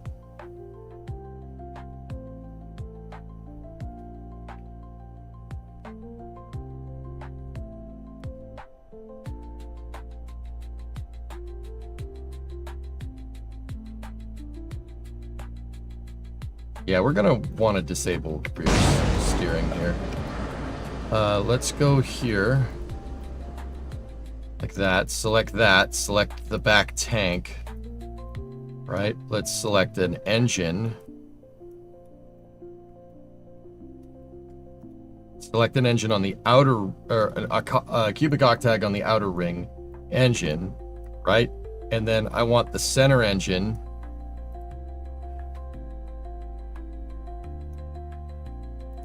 And then I want the cubic octag that's in line.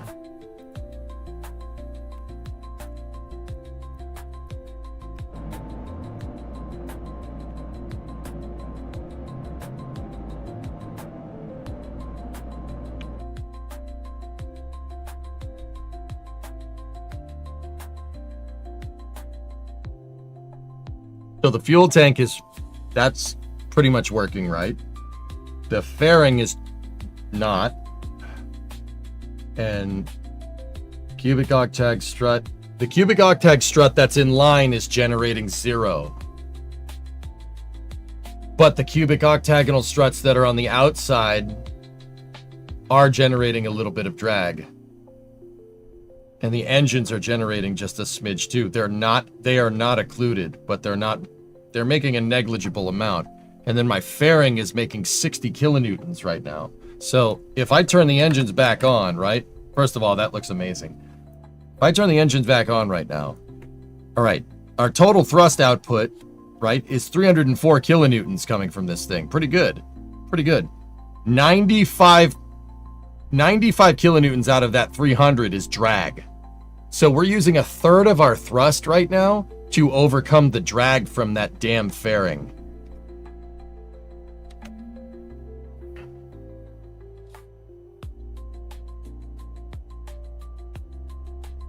I don't want to, but we might need to plate it.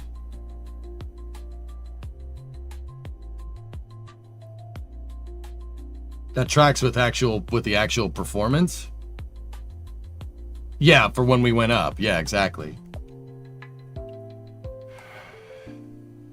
That fairing should not be making any drag. It doesn't in the other design. I'm not 100% sure why it does here.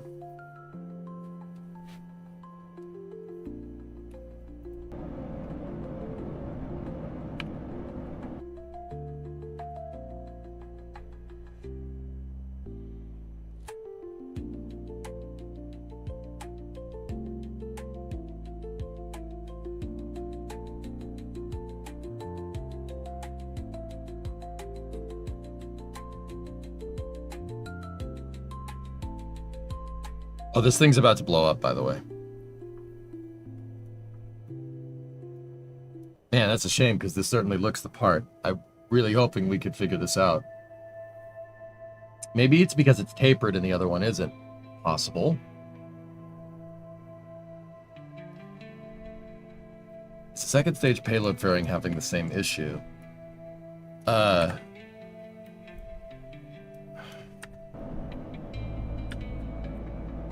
Should probably slow down. Oh, no. Do a flip. There's something to learn here. Nope, that's making lift and everything how it should. Okay.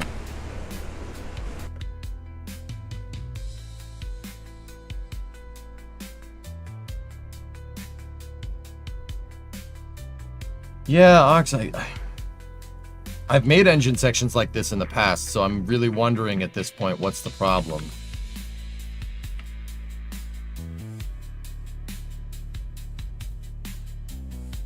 I mean, we gotta redo it.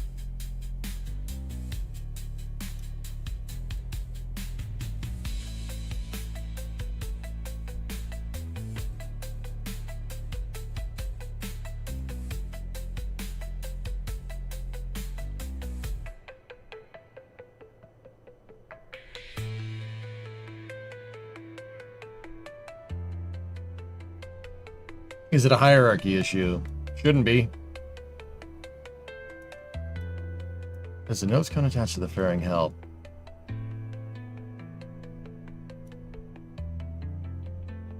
I want to try that. Here. I'm going to get rid of the center engine. Yeah, I can always copy one of these guys and just put it right back. So let's get rid of it.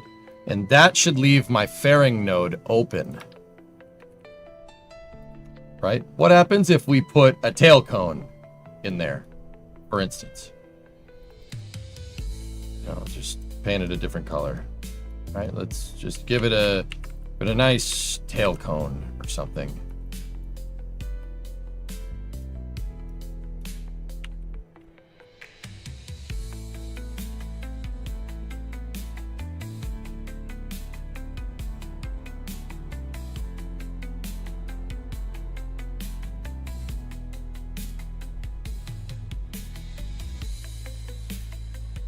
There's something. This is all we violated one of my old Kerbal build rules, and I just don't remember what it is. Should have written it down. Sorry. But we'll figure it out again. All right, so let's look at the tank. Let's look at the fairing, and let's look at one of the engines. Ready?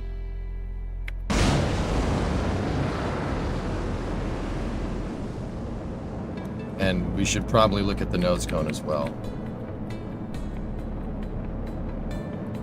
Bring up the aerodynamic overlay. Why does that fairing just want to do that? So that fairing at 162 meters a second is making 117 kilonewtons of drag, and our total thrust output is 300 again. Thrust is 271. Wait, well, it's 271 because we took an engine off.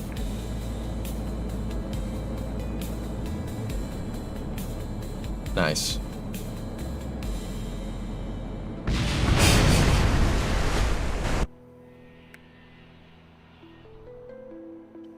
You want flame trench today? Yes. Huh.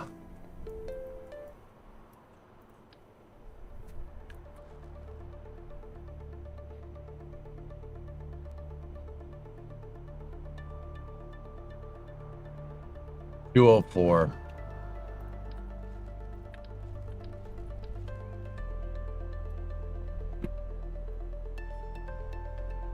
Actually, no.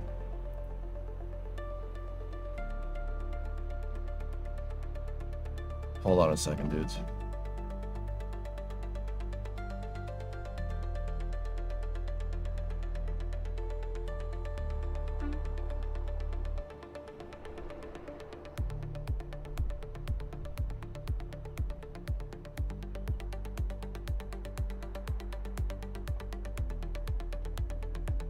Take the nose cone off.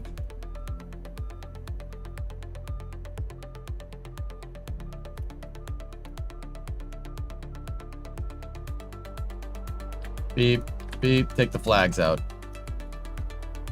Nose cone and the flags are out. Let's try this.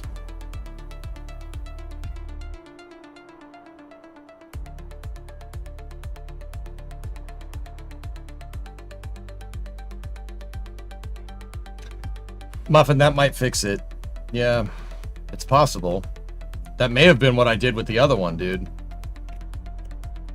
I've just got to isolate one thing at a time. Aero is enabled. Fire the engines.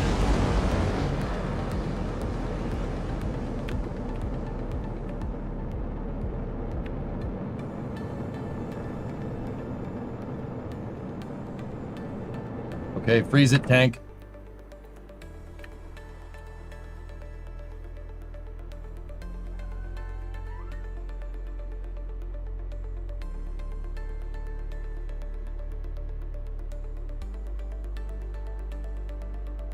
Total drag is 48 out of 271.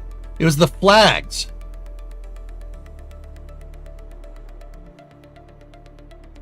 The flags. The flags inside of the fairing. The physics-less flags. I thought flags didn't have arrow. Yeah, they don't. Do you see arrow going off any of the other flags? But I guess if you put them in a fairing, it doesn't like that. Did you set the flags to the thick variant? No, I didn't. They were just flags. I've built flags into the back of vehicles like this before, but I suppose I've never done it in a fairing. Interesting. That fixed it. We're good. 274 is fine. That's just vehicle drag. That happened. Let me unpause for just 1 second. The landing gear, each landing gear is making about 7 kilonewtons of drag right now. So 7 times 4 is 28.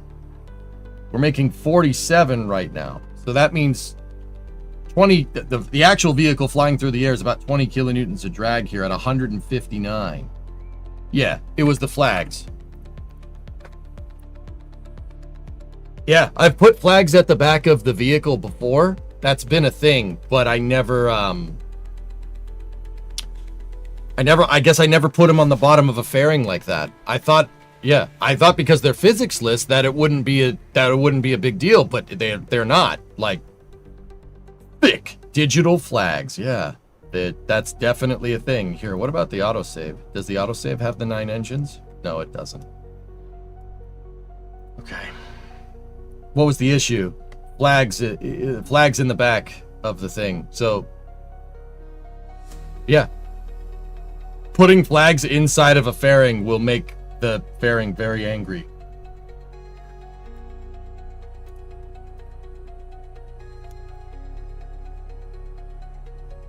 All right, so let me copy this.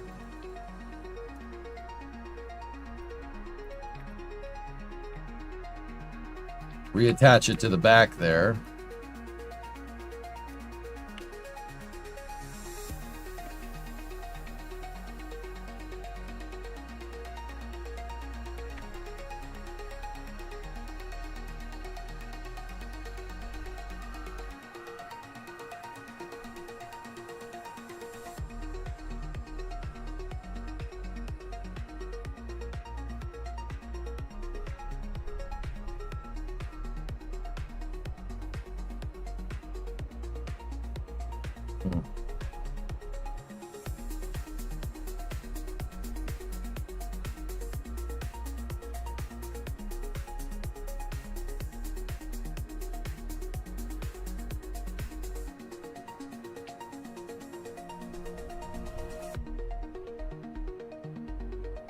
Fellas, do you remember when I put the flags in there originally and then I changed the fairing halves and it deleted the flags and then I put them back and then I deleted them again? Do you think that had something to do with it?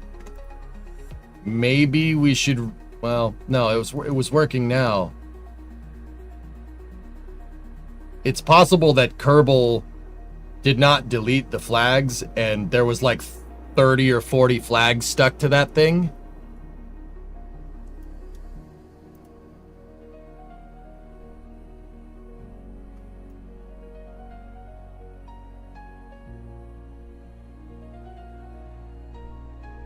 Huh. All right.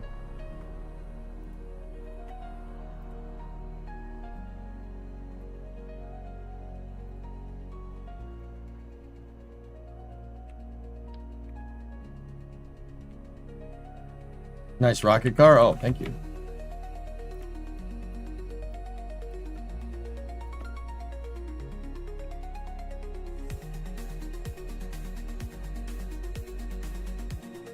Yeah, so you know, it had more wheels at the back. It's more stable this way. All right, let's check it again. Maybe just delete the fairing and place a new one. That would be my next thing, Ordon, yeah.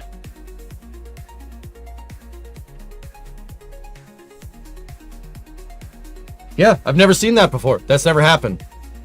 Dude, guys, I have like 20,000 hours in this game. Never seen that happen before. My only just go forward.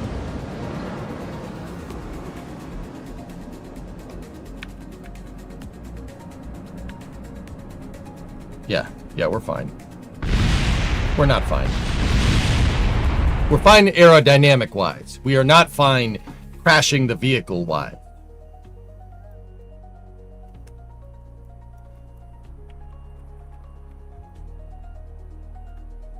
No, I know what it is. What's going on is that this is same vessel interaction is... The vehicle's not really particularly designed to be held up here. If I put these gears here, it'll probably work a little bit better. Probably a good test structure of the stage as well, so. We'll see if it bends at all. Does it matter if flags were attached to the tank and drag versus attaching to the plate and drag? You can attach them to the fairing. That all of them would have been attached to the plate. But who knows how many of them the game ate and applied to it. Fellas, I would remake the fairing at this point. I would just remake it. Let me just do one more test. I want to see it. Clearly, it's not affecting it anymore.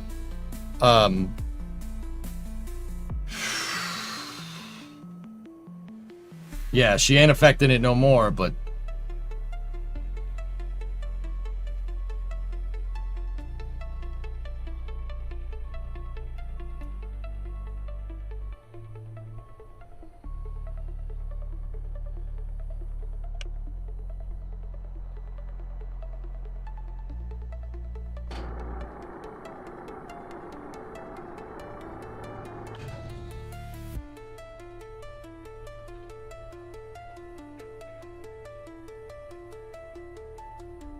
I don't like our tolerances there. We should tighten that up. Anyway, all right, let's go here. Select that. Select the shell. And then I want some info on, that's the center spark. And then I want to take a spark that's up top. So our center spark is down the bottom here. Other spark is up top. Let's go from here. Ready? Turn on the aero overlay. Get it up to 100. All right, where are we at? So we're not making any drag here.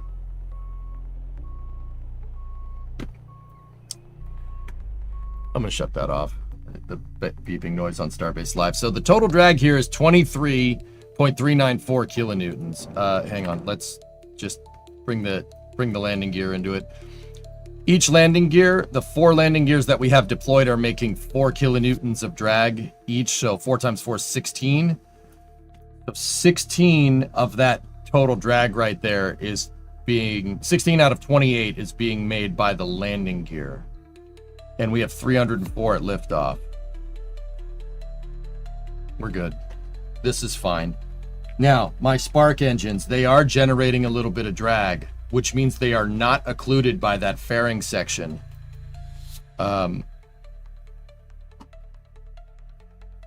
The fairing is making 1.5 kilonewtons of drag.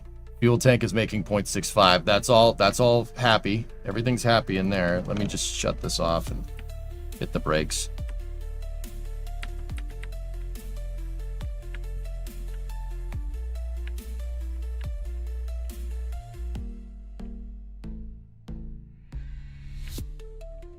Yeah, we might want to get off the runway here. Oh boy, we're airborne. Yep, I'm flying through the air. That's not good. Cool.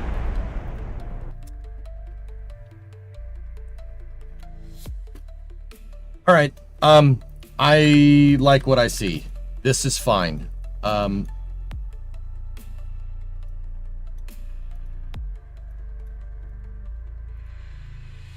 Tolerance is all up in here. Look pretty good. All right. Let's do a test flight. Let's see what this thing does now. Now I'm probably going to have to throttle back. This thing should get, like, it should smoke out of here. This thing should go like a missile. Like, to the point where, yeah, we'll probably have to worry about re-entry.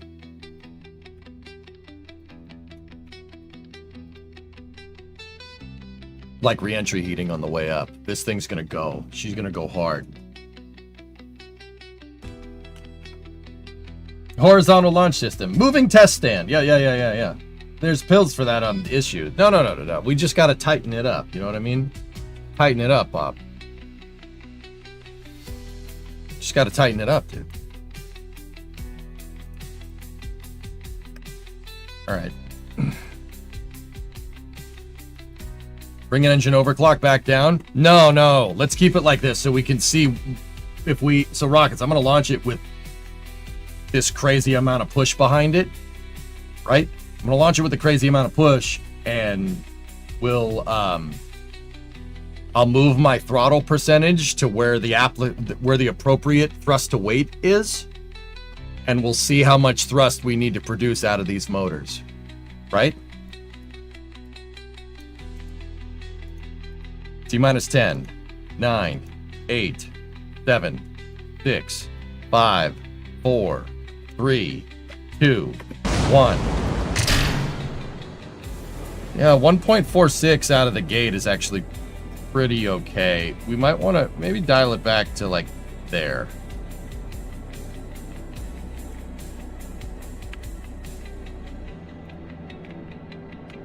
Okay, roll program. Roll program complete. Pitching over.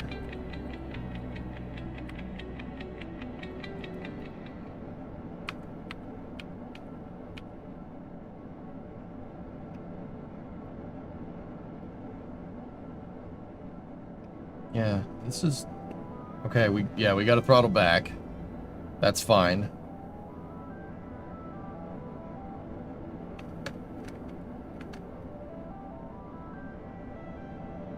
Keeping max the dynamic pressures at 13.2, and it's holding. That's good. Okay, we're max Q. Vehicle's now supersonic, or not supersonic, we're transonic right now. Right, start pitching her over. 280, 290 at 10 is good. Throttling back up.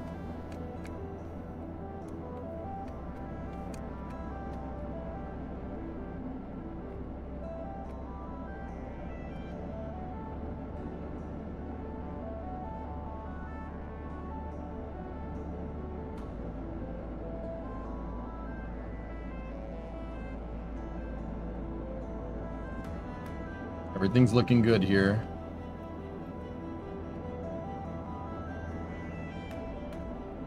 All right, stand by for Miko. There's Miko right there.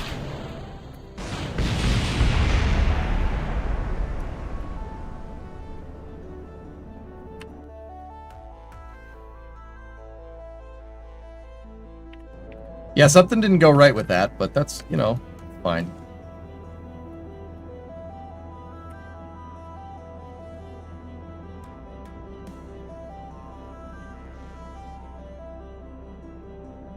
Where did our stage apogee sit, end up? 63. All right, switch back over to that thing.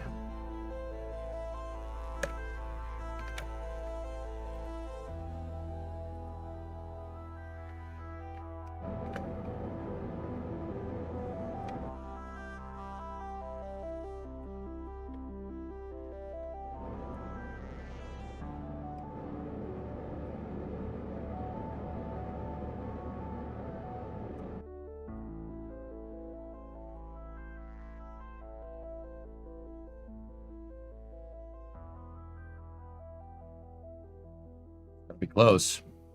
I don't think that's enough. Hey Rob, what's going on? Nice rocket. Thanks, man. So we have to wait until we get above 70 here. But then again, that was an extraordinarily inefficient boost back burn. But we did it. Okay, we're above 70. Switch back to the second stage.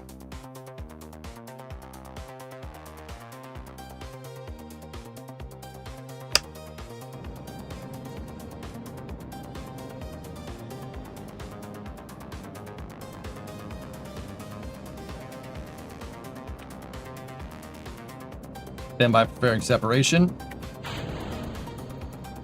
Fairing separation confirmed. Now, that stage, if it goes below 25 kilometers, the Kraken's going to take it. The game's just going to assume it's debris and just delete it. We need to circularize this stage before that goes below 25, or else we lose the first stage. This is what I mean by, this is when I was saying we need to, I need to give this thing a little bit more than what I'm expecting for the first stage, because we need that extra fuel for boost back. But more importantly, I need that extra delta V in the first stage to make it so it can do that. It needs to get above 70. You don't get above 70, you can't switch back to your second stage, and then your second stage falls out of whack.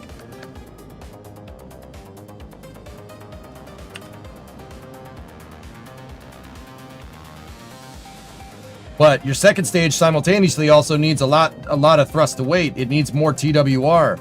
The reason why it needs more is because if I don't circularize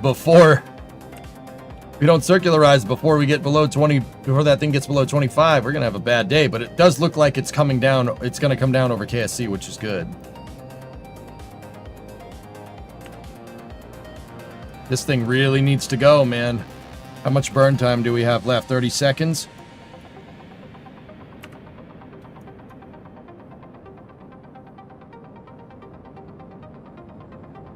Paragee's almost there. 20 seconds of burn.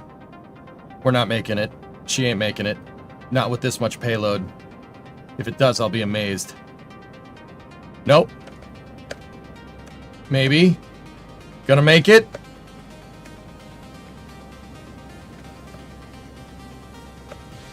Okay. 70 by 98. She's good. Back to the first stage. We made it.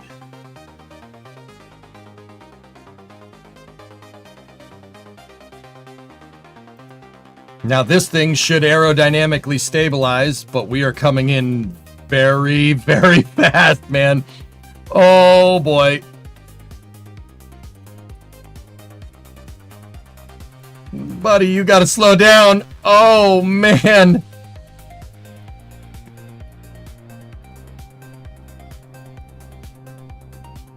Coming in straighter like this means less time in the atmosphere because we're coming straight down. So, oh, I don't know if we have enough, dudes.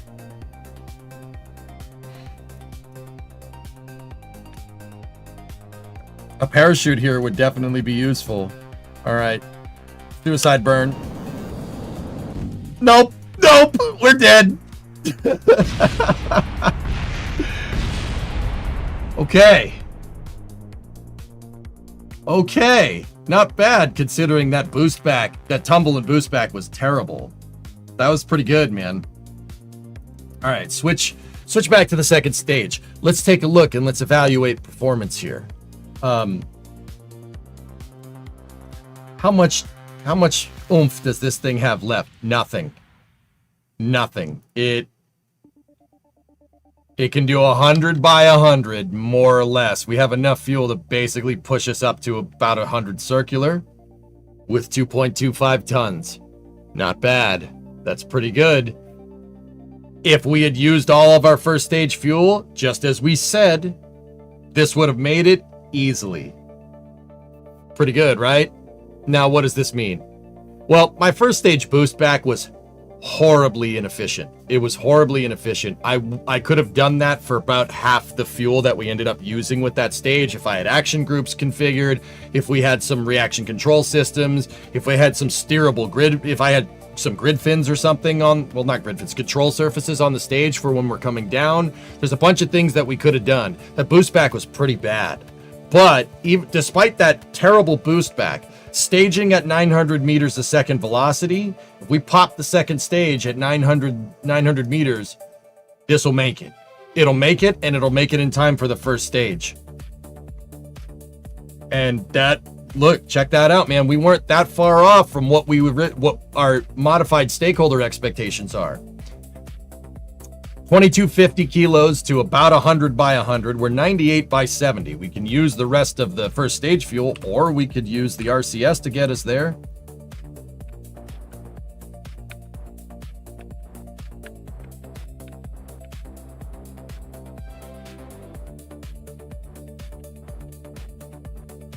Right? Where are we? Are we closer to AP? Yes, we are. Check this out.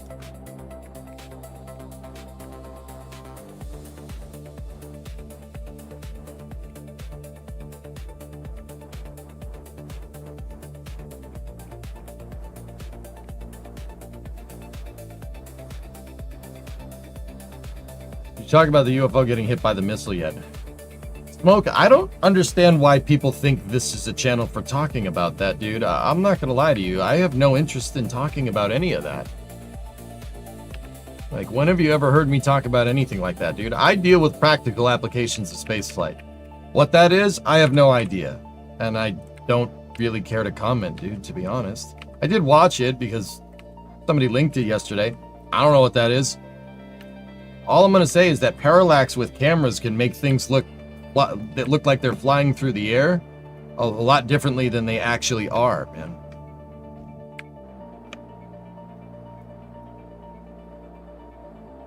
But I just not really interested.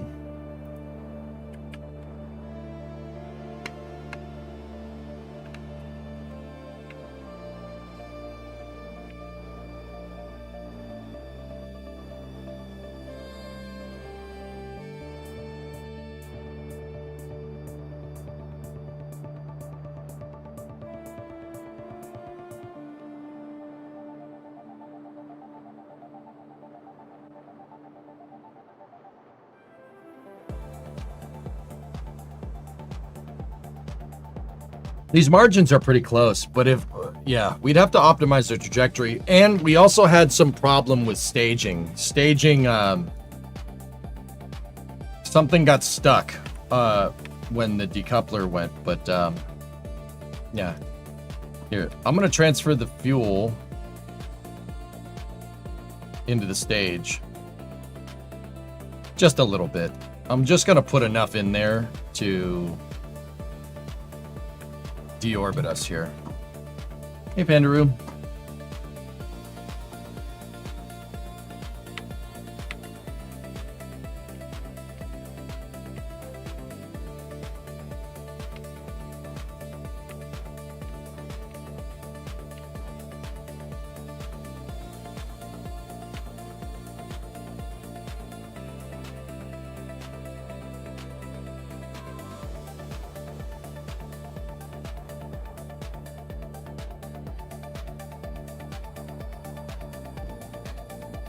Deorbit.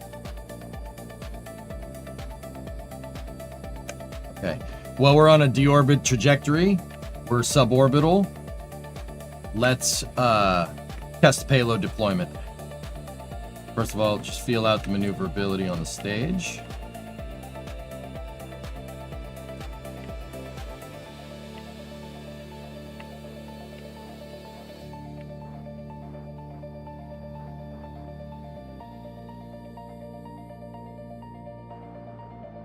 Cool. All right. Payload deployment. Works great.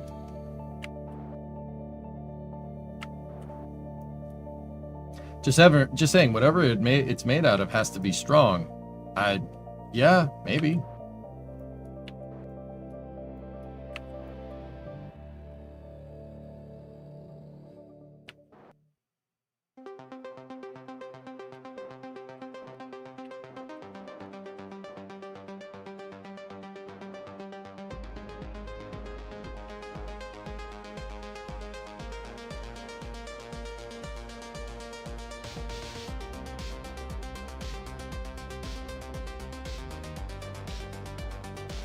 Okay, just bye-bye. What was that about? Hold on. We encountered a pitch moment there. Why?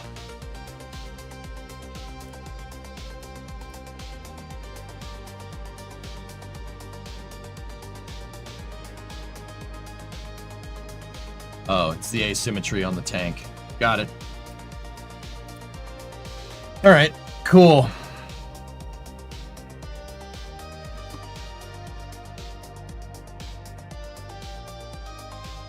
Just curious on your take and what could be about an alien. All right, Smoke, like, here's the thing. Why does this stuff always happen? Anytime UAP people really haven't answered this one for me, and it's quite you always notice this. Why does this UAP stuff always happen in a remote area where no one can see it? It happens like at, I don't know, the Reagan missile testing site, or the Nellis Air Force Base weapons range, or the Dugway Proving Grounds or something, or somewhere out in the desert. Why does it always happen in remote areas where there just happen to be government test facilities? Why does that always happen? Why doesn't this happen over New York?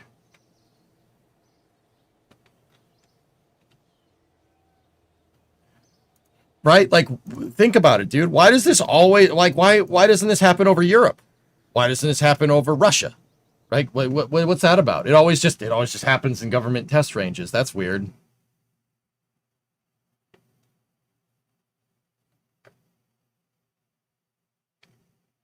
Aliens hate Yankees. Yeah, okay. Dude, whatever that is, it's probably ours. It's probably from humans, dude. Sorry, I hate to be that guy. Like, do I believe there's life out there? Sure. Absolutely. We should go find it. I always say that we should be the one finding it. I don't want Independence Day. I want Starship Troopers if we have to choose. I don't want them coming to us. That would be bad. I want to be the ones out there finding it. I want Star Trek, Prime Directive stuff. But yeah, like I said, this stuff always just kind of happens where nobody can see it. It's like, okay.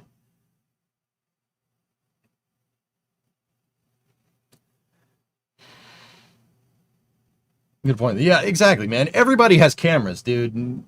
If you're on social media, everybody has cameras that's filming everybody do something stupid 24/7. We don't have some clear UFO footage. That's weird. Rather, it's probably the military doing something. It's probably a weapon systems. It's just it just happens to be out in the middle of the ocean where no one can find it. Like, and there just happened to be an F-18 just flying around there too. Like, all right, all right, sure. Hey, listen, that was good, man. We our test flights with the Wonton rocket seemed to be working pretty well. That was pretty good. That thing works good. We are going to have to simplify and add some lightness, I think. Those margins were close to our analysis. Our analysis was good. And they're our analysis is good, and it's close to our stakeholder expectations. But it's not exact. We hit the mark kind of close, but I want a bullseye with what we're trying to do. It was close. That vehicle would have exceeded that vehicle would have actually overperformed if we weren't trying to reuse that stage. I might want to dial in the thrust on the first stage engines, and I'm also thinking maybe add a third or fourth engine to our second stage. Maybe 4 engines, but two did us right. 2 was good enough, but 2 was kind of close for my taste. Maybe a 3 engine variant. We'll think about it. Anyway, thank you guys for watching part 3. We will continue part 4 on Monday, or actually probably Tuesday. I want to play some cities on Monday. Okay, actually, hold up, fellas. The next time we're going to game is on Monday. And we have till the 22nd to do summer car. Next week's gonna have to be the summer car marathon. It's got to be that way. Next week's the summer car marathon. We're gonna end summer with playing summer car. 22nd is when summer ends. So yeah. Why? It's fall. It's not. But, you know, next week's going to be all summer car. And then we'll play, I don't know, Stationeers for after hours. It's going to be fun. But anyway, I will be back momentarily for the Flame Trench. On the YouTube side of things, guys, that's going to do it for me for this week. I don't double stream Flame Trench on YouTube because it's going to be on the NASA Spaceflight channel. I will give you guys the link over in YouTube for this. If you're on Twitch, you can just stay here. Yeah, you can just stay here. Let me give you the link. So, I will see you guys all over there. On YouTube, stand by for loss of signal as expected. And I'll see you guys next week. And I will talk to Twitch chat on the other side of Flame Trench. But Flame Trench will be broadcast here, and I am watching chat. So I probably won't be able to talk to you guys as much, but that's Flame Trench. It is a weekly informal show about talking about, well, what happened during the week in spaceflight. All right. I will see you guys. I'm running a little bit late because we wanted to get that last test flight in. But yeah. I'll see you guys in a minute on YouTube. I'll see you next week. Stand by for loss of signal over there. And on Twitch, just stay here. I'll be back in 20 minutes. 20 minutes. Thank you very much for watching. I'll see you in a bit.